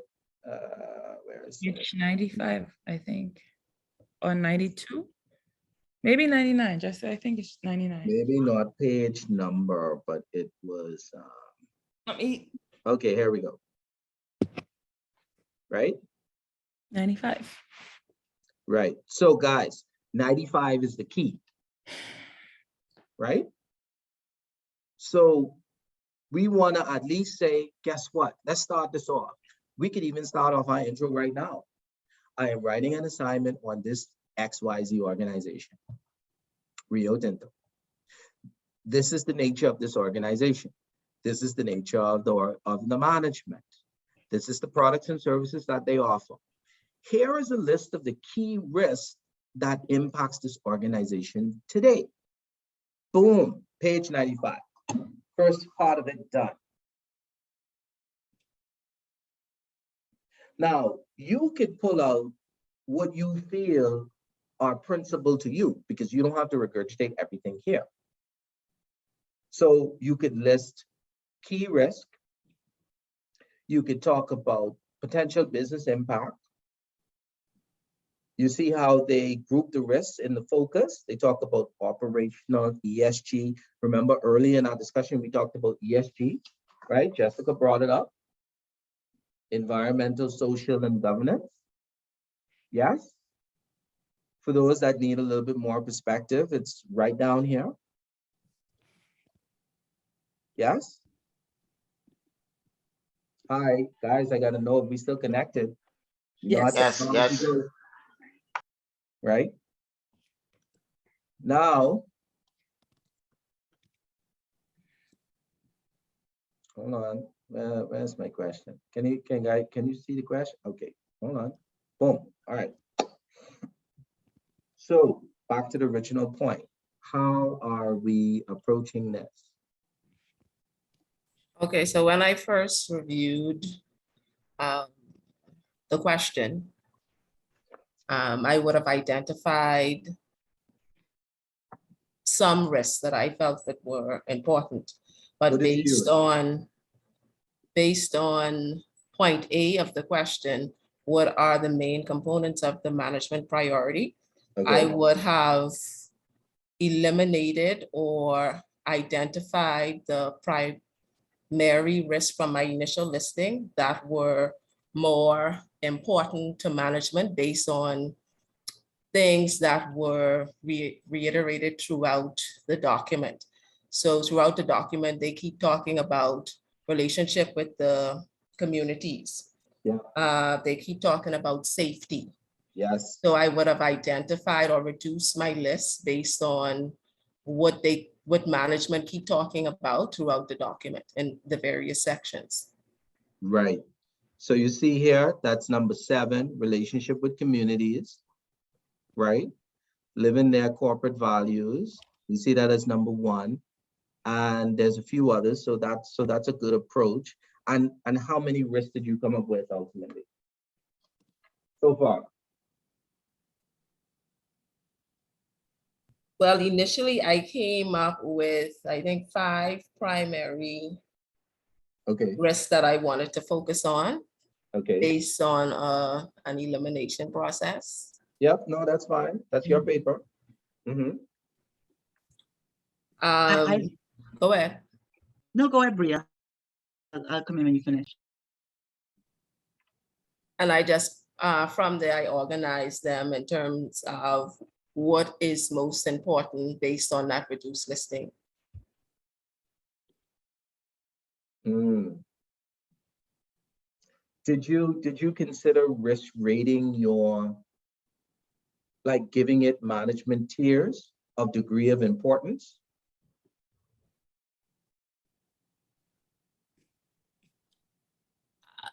I guess kind of, sort of. Okay.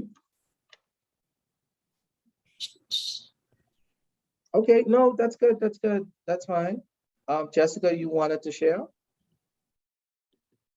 Yes, I just wanted to say that I think Bria was a fly on the wall when I was going through point one, because I kind of took the same approach where I looked at the risk on page 99, and then I went through the chairman and the chief executive report to see, because it talks about the management's priority. And so based on that, I kind of honed in on their top priority based on the question. And I came up with 5. And I did not risk rate them, but I kind of put it in the order of importance, I guess, from 1 being the most important to least important. So probably with the recommendations you just gave, I probably should go back and risk rate it to make it cohesive. So we got the principal risk on page 99, right? Then we got on page 11, well, it's kind of different, right? So this is saying 11 up here, and then it's 7 in the document. So you kind of just got to play with it, but you get the general idea. It's the chairman's statement, and it was also the CEO, right? So this goes on. So this is good coverage from 11 through the CEO right here. And he started giving some perspective, right? Great. And then remember now, they go into the business model, which lays it out. So if everyone was paying attention, because I was wondering if someone was going to say the 5 points between the 2 individuals so far, if they were using the business model. So their business model is their strategic focus, right? So if you really sort of look at the model and just identify the key risk associated with the model. So you could have 5 categories, right? And then you could have key risk identified in each category. Right? So market and deliver would give you community. Mind and process could be that safety factor. Develop and innovate is where they looked at remediation and using technology to improve what they do, economies of scale. Exploring and evaluate. So they need to do the benchmarking, right? Because it's a global company. Repurpose and renew. Well, we know where that's going, because they need to reposition, rebrand, refocus, right? So we got. Can I ask a question? I just want to know, I mean, dealing with the business model too, in terms of the stakeholders, because they also spoke about restoring relationships with the communities. I just want to know if that would have tapped in on their reputation. Would that be a key factor as well? Because I mean, I considered it due to the fact that they kept tuning on it throughout the report. And I just wanted to narrow in terms of their stakeholders, their employees, civil society, all of that, that would tie. I guess what I'm asking is if all of that would tie into their reputation, would all of that be under the umbrella of reputation? So yes, it can be, but it's all about how you approach it. Based on the way you describe, the answer is yes. Okay. But there are different ways you could approach it, right? Candace, did you have something that you wanted to share? I saw your mic open earlier. No, sorry. Okay. Okay. Just a question, to what extent do we use information about the company from outside of the report in terms of, okay, so I'm thinking of this as me as an individual, as an outsider looking in, or I'm a risk manager for this company, identifying risk and how, what things are being done to mitigate some of the risk. And so, okay, so if we look at the relationship with the communities, for example, which is all throughout the document. I know there was an article that was shared in our group which outlined some of the history of various events similar to the one in the report.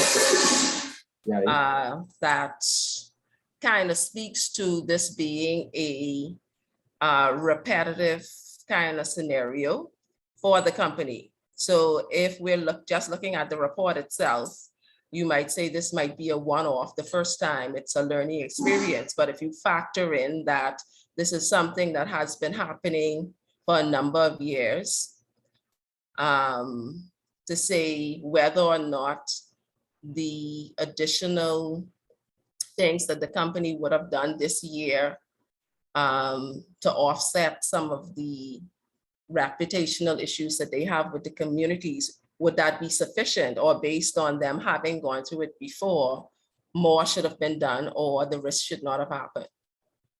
So Brea, it sounds like you already have over 2,000 words. So you have to condense down. Right. No, I totally like, I like the approach, right? Love it. Because that's the level up, right? Level one is, this is the information in front of me, let me analyze it. Level two is external research about this company. To your point, are there any SOC reports on this company? Are there any public documents that speak about this company's history beyond the 5 years that they have you represented, right? I think I see a comment in the chat. Yeah. So Candace is saying, I recommend that we use literature to support your critical evaluation, and that is exactly the point. So you talk about Rio Tinto, and then you say, we do know, bring it home. We know in the Caribbean region, environment is critical. We talked about ESG. We know that there's a certain importance. We know that there's a focus to do XYZ with our Ministry of Environment, etc., and how we need to be more sensitive from a corporate perspective, and investments are going in, stakeholder engagement. I know that Rio Tinto, you see what I'm saying? So guys, it is not as technical as you think it is. It is you taking the information to what you said, doing the research. Candace dropped mic when she said, critical analysis, critical literature to support, or literature to support the critical evaluation. So that is spot on, right? That is spot on. Now, you mentioned an earlier question that I thought was so important. What perspective am I writing? Am I writing being a member of this company, or am I writing outside of the company? So you decide. Decide if you want to operate a second line of defense. So when you write, you could write by saying, after an evaluation of our financial performance over the 5 years, I will be advising management and the board to conduct X, Y, Z. I will look at improving our policies, because in your intro, you will introduce yourself as the CRO. in charge of second line of defense, taking into consideration you are dealing with the issue. Or you can introduce yourself as the independent consultant to this matter. I am just going to pound this company. They should know better. But remember, right? While an outsider is easy to criticize, the expectation for the outsider is different from the insider. Because the outsider should be able to benchmark other companies. So are you operating from a Big Four perspective? Are you operating from an entrepreneurial perspective? Are you going to go regional? Are you going to go global? Inside will try sell you on their controls. Well, true, but remember, you have to demonstrate yourself as an effective CRO or as an effective risk manager. Because remember, you still work for the company. Let's assume you work for the company. You still work for the company. So you want to celebrate. Everybody loves to be celebrated, right? People who do wrong love to be celebrated. Oh my God, that's a different thing altogether.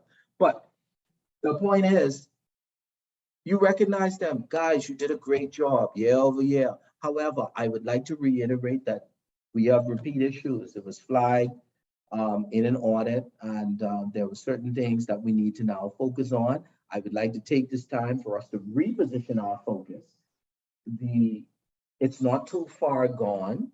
I would like to partner with, public relations and work along with industry peer groups so that we can determine what is best for the community and probably have some of the perhaps maybe persons representing different provinces. You could even create a working group and ask the community for help in your paper. This is your paper. I also had a view that I don't know if I thought it may be controversial, but when you said that you can do it as an external person critiquing the situation or the events, right? In reading through, I got the extreme level of, I was almost assured that this was a deliberate act because it was a risk versus return situation with the level of the mineral that they would have gotten if they did go ahead with that option to destroy the rock to get the material, because from the readings, they had 3 other options that they could have used, and they did not go with these 3 options. They used a 4th option that would have generated a significantly more of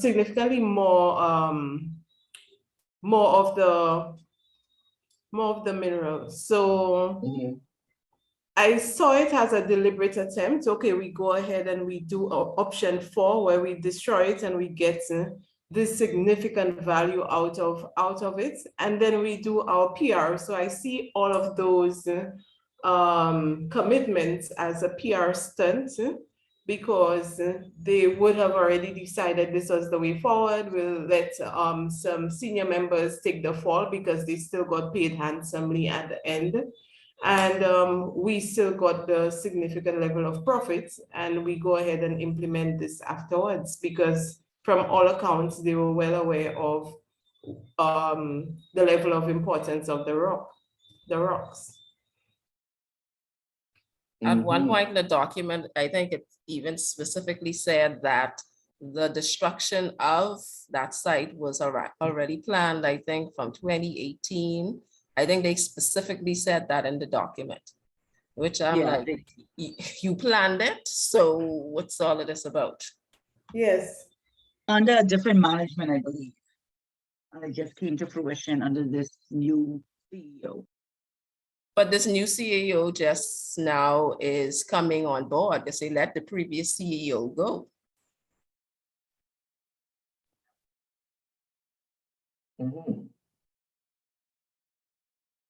So let's. that in itself is a risk in itself. New personnel, new regulators, new this, that, the other, because the context and the perceptions is different. So let's put our discipline into perspective. One of the things that you want to avoid is cognitive bias. And certainly do not demonstrate herd behavior, right? While it is convenient because something went wrong, to talk about how the plans were already in place and appeared intentional, what if all went well? I think we would be singing a different tone, correct? So, But the destruction of a cultural site, in that kind of scenario, how could all go well? This isn't like you plan something to go over the site and the crane or whatever crash and destroy the site. It sounded like it was intentional to actually destroy it. So now if it was an accident where they weren't intending to destroy, maybe go around and something happened for it to collapse, then you might say, well, it was an accident. So here is what I want to impress upon you all. I've highlighted a very critical question. What is your view of the risk involved? If you are positioning that the organization made an intentional decision, then you are on the path of suggesting that they are risk acceptant. And when you have a strong position of demonstrating criticism of risk acceptance, particularly when there was an adverse event, you are clearly an external consultant and probably an independent consultant hired by a regulator.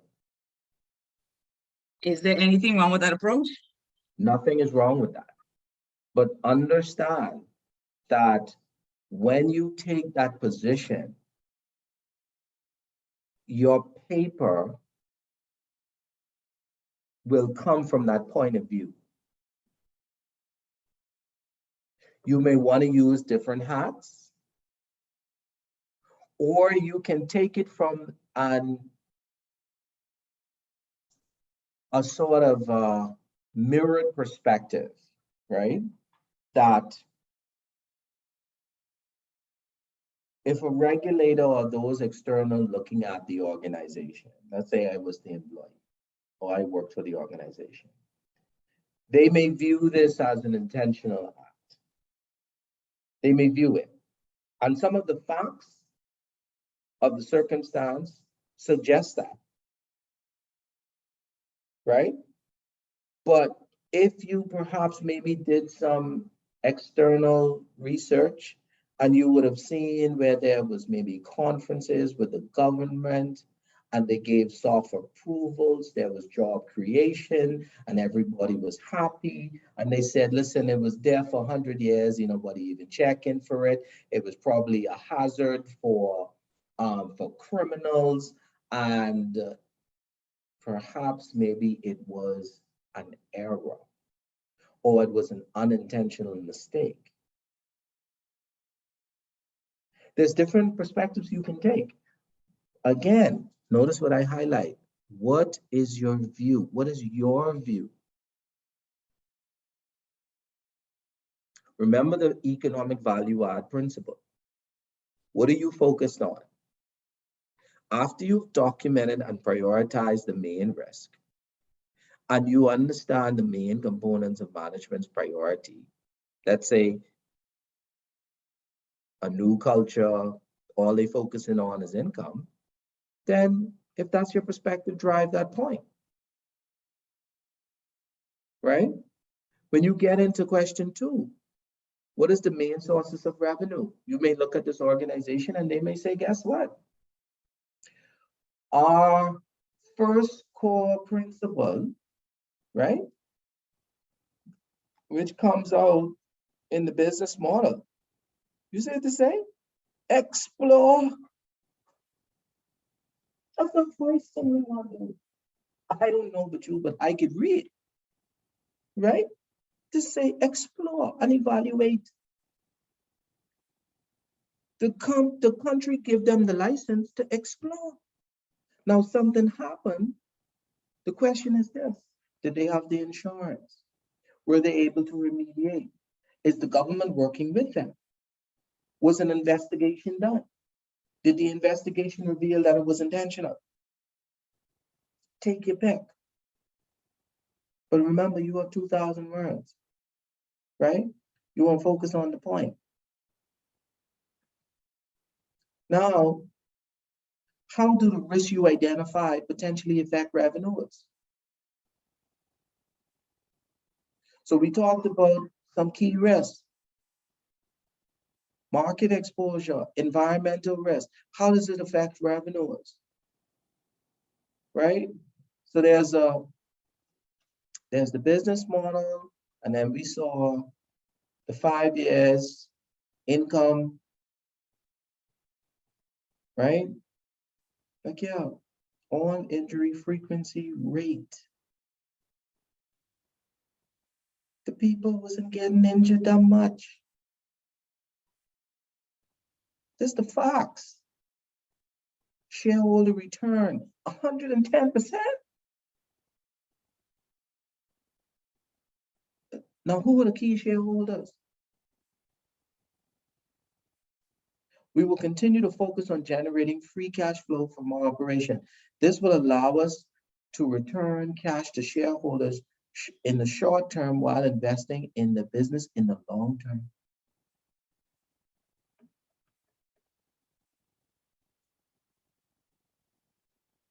Earnings.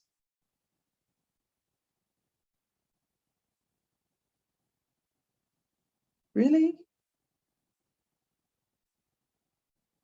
We will continue to drive superior margins and returns through focus on operational and commercial excellence and our value over volume. So then, digging all over the place, we have strategic places that we do this. Key performance indicators, return on capital, 3% marginal increase. Even your write-up from a qualitative perspective and quantitative perspective. Return on capital employed increased by 3% to 27, reflecting the increase in the underlying earning driven by iron ore prices, partially offset by an increase in capital employed due to capital expenditure and exchanging rate movements. Really?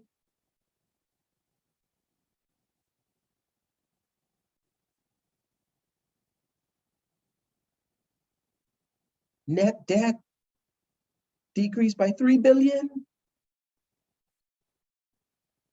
which was partially offset by 6.3 billion of cash returns to shareholders.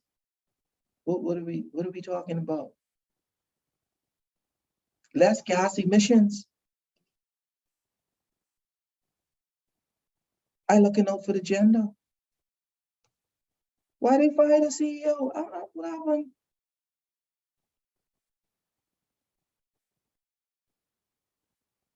These the numbers, these audited.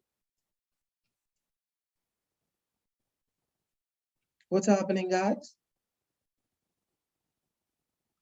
Remember, it's important to point out that there's a problem, but also concentrate on the facts. Breach of our values. We did some stuff a decade ago. We remedied that. And we can ensure that this don't happen again. Well, Ms. Williams, this is right. They're saying that you can take whatever position you want to take as long as you support your statement. Correct. And that's what I'm saying, guys. So, number 3, outline the general philosophy in respect of their currency, interest, a commodity exposure, right?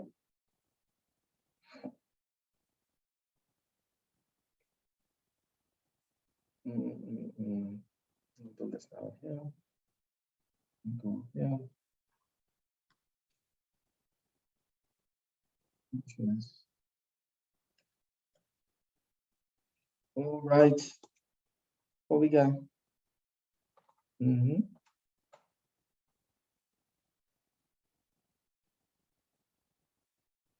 Mm-hmm.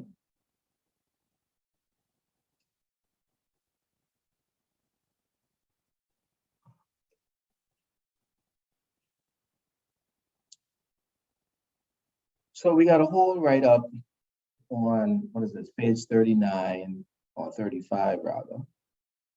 Depreciation and amortization, net interest tax, and non-controlling interest, right?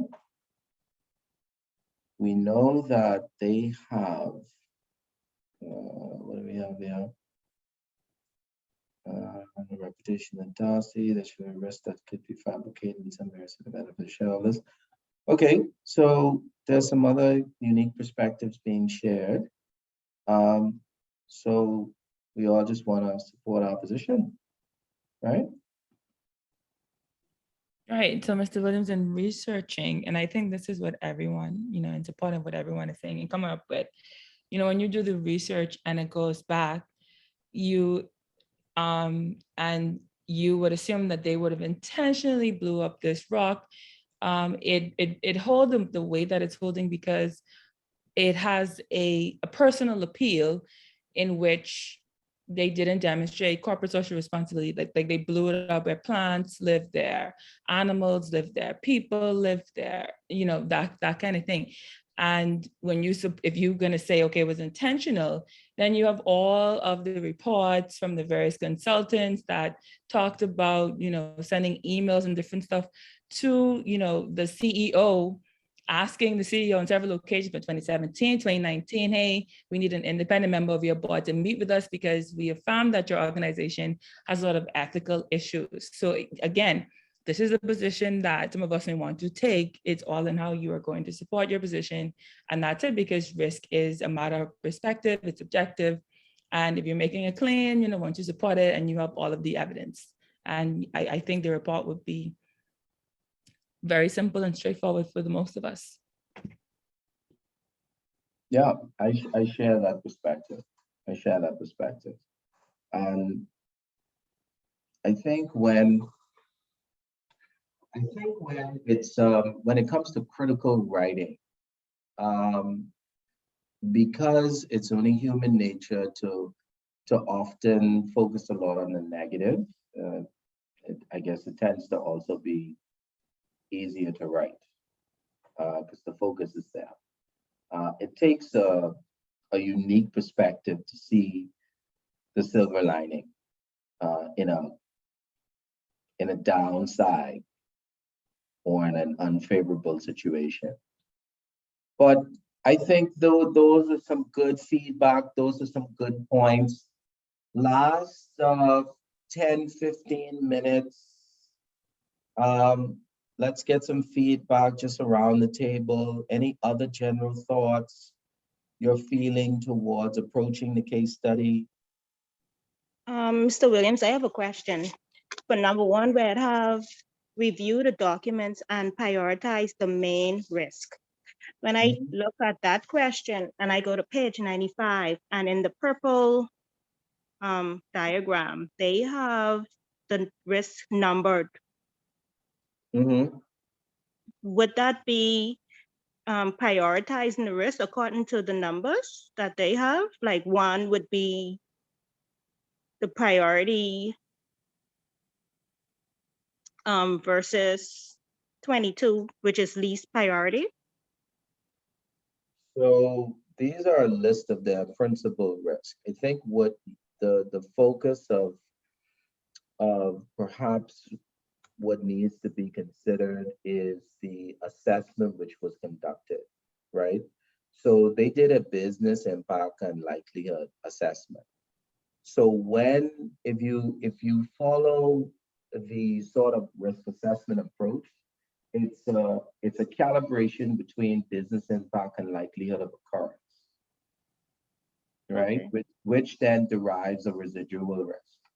So clearly, where it's very high and almost certain for a key risk, and this is often demonstrated in a heat map, so to speak, at a level 1 sort of risk management perspective. If you follow the COSO framework and the ISO framework, some of the frameworks that I've already shared, that's some helpful reading in there.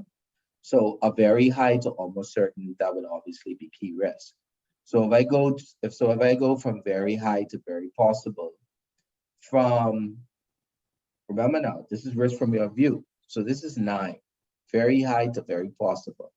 So commodity economics, right? Right. So there was a question in here that talked about, what do we have here? Commodity exposure, hedging of currency, interest, and commodity exposure. So the business impact was very high, and it's very possible in terms of the likelihood. And they are accounting, notice they are accounting for the effectiveness of existing controls. So I would find where they have commodity economics in here and draw that out to give clarity to perhaps both your question 1 and question 3. To your point on prioritization of risk, you also have 6, right? Which saying unlikely, but very high from a business perspective, likelihood is unlikely. So 6 and 14 may not necessarily be a focus. Strategic partnership, probably it's not a focus because we know that they are, so this already tells us from a reputational standpoint, boy, this ain't something that we really gonna have much of an impact with. And then 14, safety or major hazard event, right? The impact was high, the likelihood is unlikely. So we may want to read that for our pessimists, right? So the impact is high because inherently I dredge, I break things, I explore, but the likelihood of something happening, taken into control, is unlikely. That's the facts. Right? Wouldn't that come under 1B when we talk about our views on the risk? Absolutely. Absolutely. So let's Well, go. I'm trying to distinguish question 1 and 1B. Like it has 1 and 1B. right. Like 1 has prioritized the main risk, but 1B has what is your view on the risks involved? I want to know those two are they two separate questions? So 1 is about the facts of the case. Right. The other one is your perspective. Right. So with 1, do you follow what's in the purple diagram for part 1? Right. So that's what I was saying. You can use this. So we've shared a few views on this. 1, you can use this, right? This very page. 2, you can also take into a consideration the point of view from the chairman of the board, the CEO, the business model, the external literature, and determine what are the components of management priority. Now, also, while you would have gathered all that information, let's just simply say you're just working on this page, right, for simplicity. You can gather what is management's priority from right here. I would encourage you to look at the business model and actually read the chairman's statement and the CEO's statement. Right. It usually comes up, right, like right in your face, right? There's often, the stakeholder promise and assurance, and this is going to be our key address and approach, and then when you go into the business model, they sort of talk about it and they give the 5 categories, right, that we talked about earlier. Then you take that, because that's just facts on the case. Then you take that, and where we transition now is about What is your view?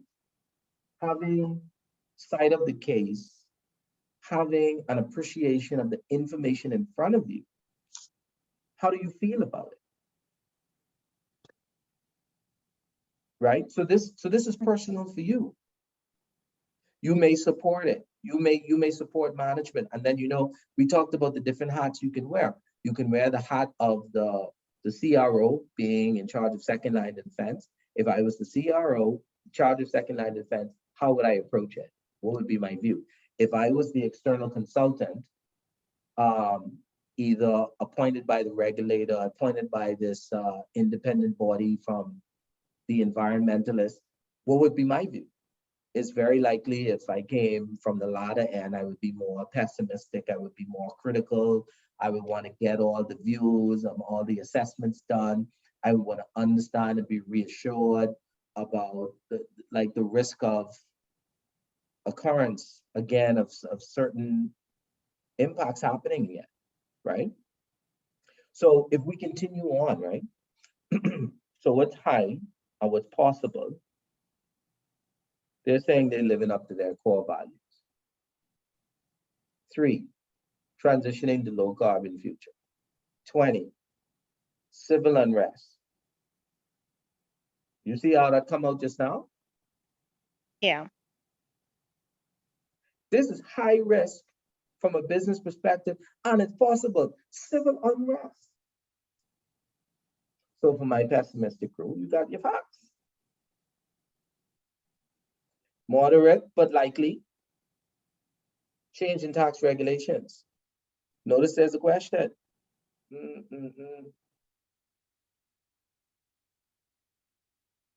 Currency, interest, commodity exposure. Impact on source of revenues, and how would the risk you identify potentially affect revenues? So I would naturally look to see if there was some observation regarding the taxation regulations. And they may be the government, let's say if you follow the country itself, right, based on this issue, they may have made some changes that it created a barrier of entry for other companies to come in and do the very same thing. And it penalized this company. So their cost to serve or their operation costs will go up. It's very likely that their income will go down. It's very likely that their retained earnings will go down. And it's very likely that they may have perhaps a corrosion or a moderate level of corrosion in the balance sheet. That may be your risk view, right? Moderate, possible, moderate, and possible. 4, acquisition or divestment. It makes sense. We got to acquire something or we got to get rid of something. Notice their focus, that's strategic. It makes sense. 7, moderate, very possible, right? What is that saying? Relationship with communities. Makes sense. Attract and retain requisite skilled people. 19, closure, reclamation, and rehabilitation. Some damage done. Those who are pessimists, you have so much information available to you that it ain't funny.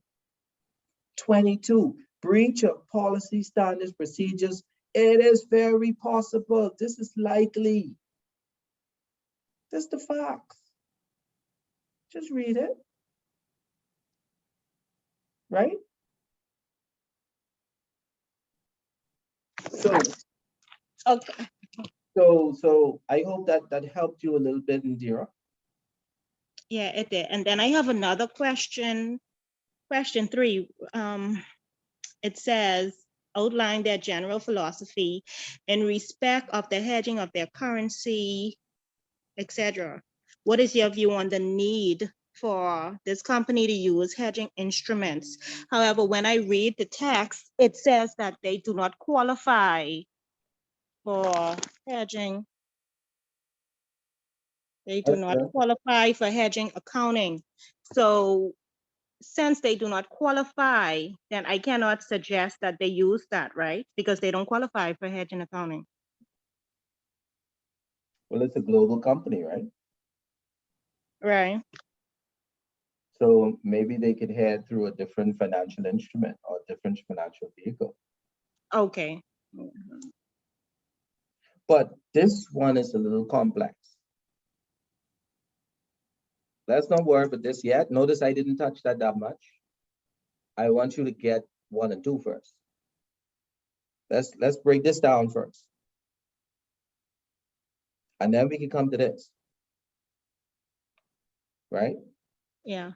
Okay, so for number 2 then, sorry. No, that's fine. No, man, this is what it is.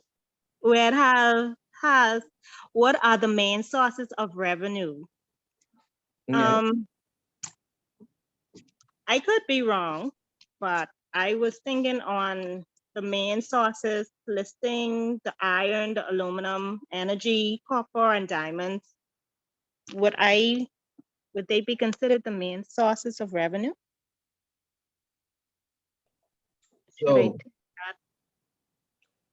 So this is their business is focused on commodity, right? Right.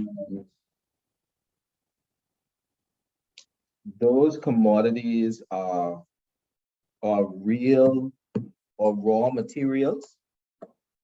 And so it's important that you take into account the business purpose, the business focus, having also some consideration on the financial statements as a whole. I would encourage you to just look at the business model, look at which really brings out their business focus, right? And their business focus will tell you their source of revenue. It will also come out in the statement of operating income on the income statement, right? Okay. So there's some things that I don't want to take away from you. One, I don't want to take away from you the opportunity to actually source some of the information on your own. That's one.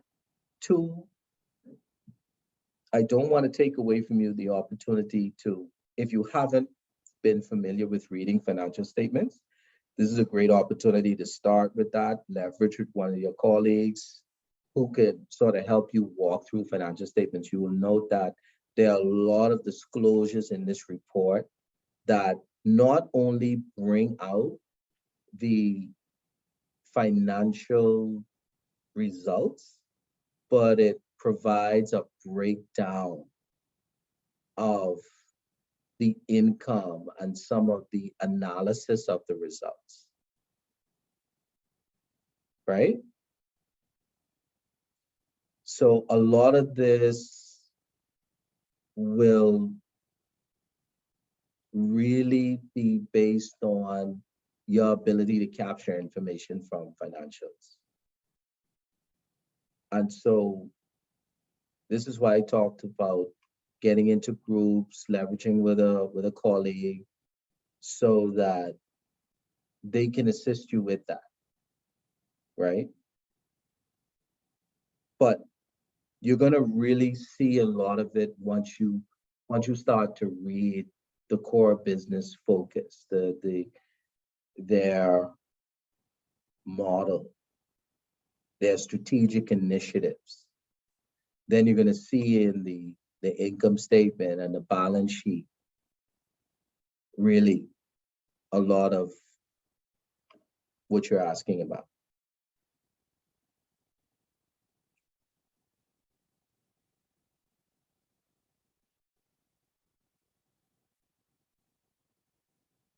Yes? Okay, thank you.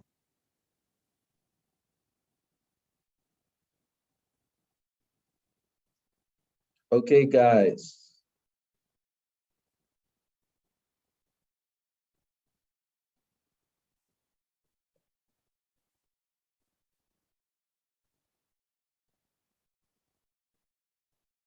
Any questions so far with what has been shared?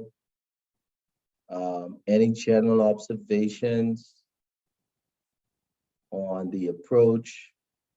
I'd like to ask another question. In terms of the progress achieved, have any of you made any advancement or substantive progress relative to completion of the 3 questions? Or at least attempts? Yes. Yes. 1 and 2.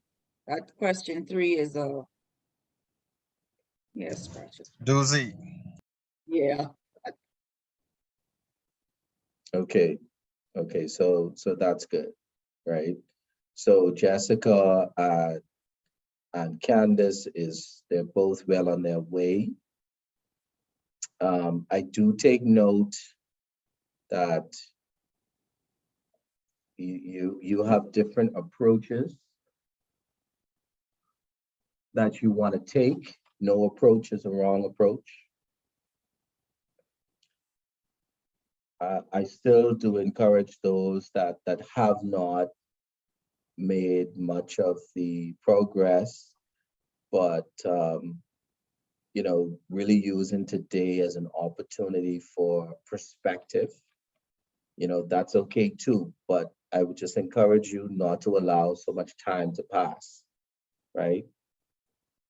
That time is going to catch up soon. So the objective is we have another 3 weeks, and I can tell you this time is flying here. So let's put time in perspective because I like to strategize. So this is the 15th now. We have the week of the 22nd, the week of the 29th, and then the last time we speak is the week of the 6th. Now, the week of the 6th, I may have to defer, but we will see.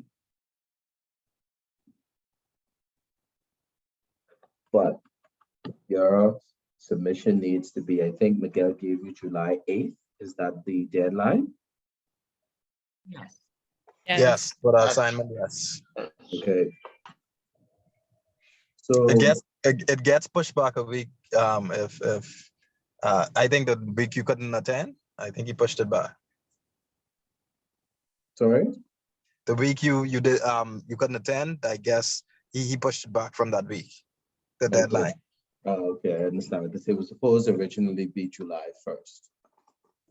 Yes. Okay. So you guys have so many ways to thank me. That's awesome. Got an extra week. You have to work next week? We can push back another week? Darcy, don't push it. That's a good one. Oh, an opportunist, as always, in the midst. So what we got? We got the 15th today. Guys, let's make some progress. I think today was a very healthy discussion. I want to use perhaps the next 5-10 minutes to just really sort of refocus this, and then we'll close. I am mindful of the time. The week of the 22nd, these are my expectations. Minimum 1 to 2 paragraphs for questions 1 and 2, incompleteness. 1 to 2 paragraphs. Minimum 200 words each paragraph. That will give you 1,000 words, roughly.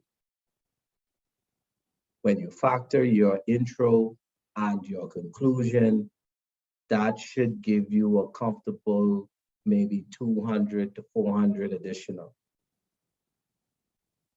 right? So before you close out, before we leave the 22nd, going into the 29th, we already should have a budgeted 1,200 to 1,500 words. This is my hope, right? And I'm trying to motivate you and give you some perspective so you could focus on this. When you bring in question three, and we could focus all on question 3 next week. I don't want to talk about 1 and 2 anymore, right? Drive home your approach, make a decision, demonstrate leadership, right? Demonstrate fortitude, make a decision, decide on the approach, lay out the critical information. Notice what it say, review the document. The case study even say review the document. I don't know what case study ever say review the document. I think they usually just go into the question, but the case study say review the document and prioritize the rest. You got page 99 or 95 of the actual document that lays it out. We went through the analysis, likelihood, and business impact. That was actually an assessment. So let's get 1 to 2 paragraphs for each, right? And I want you to give your best effort.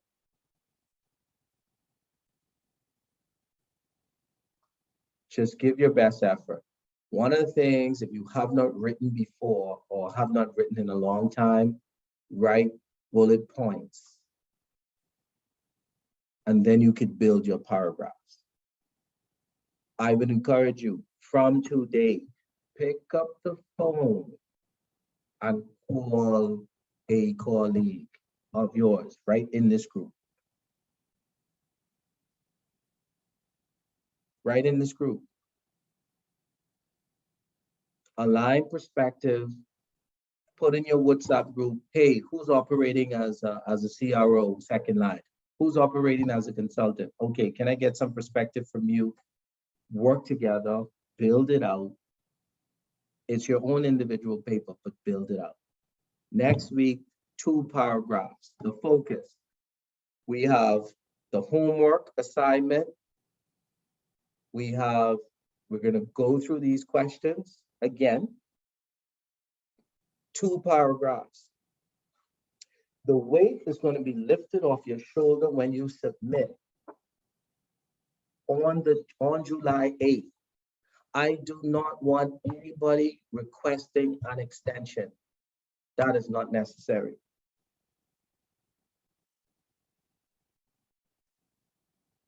Nobody request an extension. Let's get it all in. Because the next focus is going to be, I'm already preparing you for exam. So when you go into modules 5 and 6, you're already prepared for your exam. It's up to you now to just soak in modules 5 and 6 and really reinforce modules 1 through 4 in your discussions with modules 5 and 6. Right? Use module 5 and 6 as your review sessions. Yes, you're learning new information. Technically, you know the information, but you're seeing it from a different perspective. So bring it out. But we need to finish, right? Finish the assignment. So when you go into week 12 after the holidays, that's important too. You want to enjoy your holidays, right? So lock down. Let's get the perspective. I recommended groups, one-on-ones, pair grouping, and let's get that part of it done. Question 3 will be in the next session. I'm not saying for my high flyers not to tackle it for my high flyers. Determine your approach, do a little research, understand how you want to take it. You only need 2 paragraphs, guys.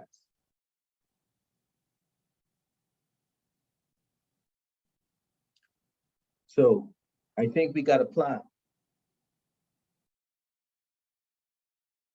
That sounds like a plan? Yes. Yes, sir. Yes, thank you. All right, all right, all right.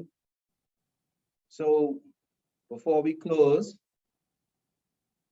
we do note that one of our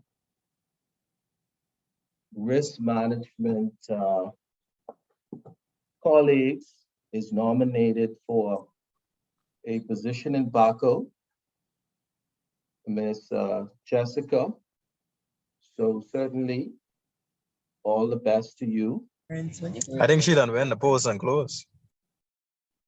It's my I see understanding. your enthusiasm. Thank you, everyone. Guys, you know, support goes a long way.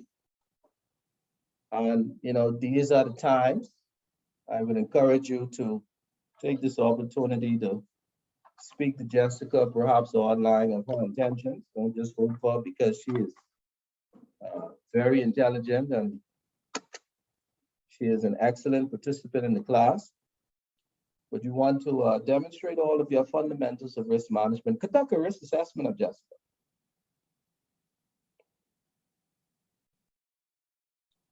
Will she hold the role well? Will she represent the mantle? I think it's secretary, correct? That is correct. Excellent. So Jessica could assist all of us with writing our report, giving us the. But the reality, though, is in all seriousness, you want to support one another. You want to. We congratulate you on being at least being nominated. Certainly, we know how elections go. There are winners and losers. So all the best to you in your endeavors. And for those of us, those among us who are vying for positions, whether it be promotion or transitioning from different work environments, you use these types of opportunity to leverage colleagues, particularly, you know, we have St. Lucia, we have Kitts and Nevis, our colleagues in the Caribbean. This is an opportunity to build your network and really flourish within your discipline, right? So, you know, I always encourage that. So congratulations to you all also in advance in completing this course.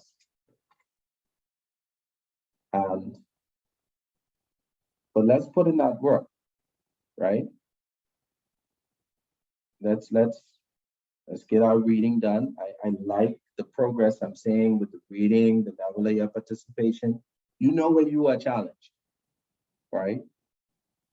You know when you are challenged, what you put in is what you're going to get out. We all know that fundamental, but you're putting in the work and you're getting the results. And let's get past this assignment. From my engagement with you all, I would assess you at roughly about a 60% ready for your exam. And I'm hoping that by the end of module 4, we should at least be at a comfortable 80%. So we got about another 20% to go minimum. I do know that we have some high flyers, so there is a higher average. Some of us are perhaps already at 80%, but that's in a very nominal amount. So if there are no questions, guys, I bid you adieu. All the best to a wonderful evening. As usual, I will send you some communications for those that requested some information regarding the questions. I know that there was a request for multiple choice questions and answers. We'll build some more out, not to worry there. But I want to ensure that everyone has an opportunity to really go through the questions and we formulate different approaches and a strategic address of the questions, because a lot of the questions that I would ask of you, particularly whether it's shorthand or multiple choice, it really has a unique dynamic because all of the answers are correct. One's just more weighted heavily than the other, right? So do your reading and all the best, guys. So have a pleasant good evening. If there are no questions, take care and all the best. Thank you. Have Good a night. good night. Evening. Good night, Thank you Mr. and good Williams. evening. Good night, everybody. Good night, all. Night.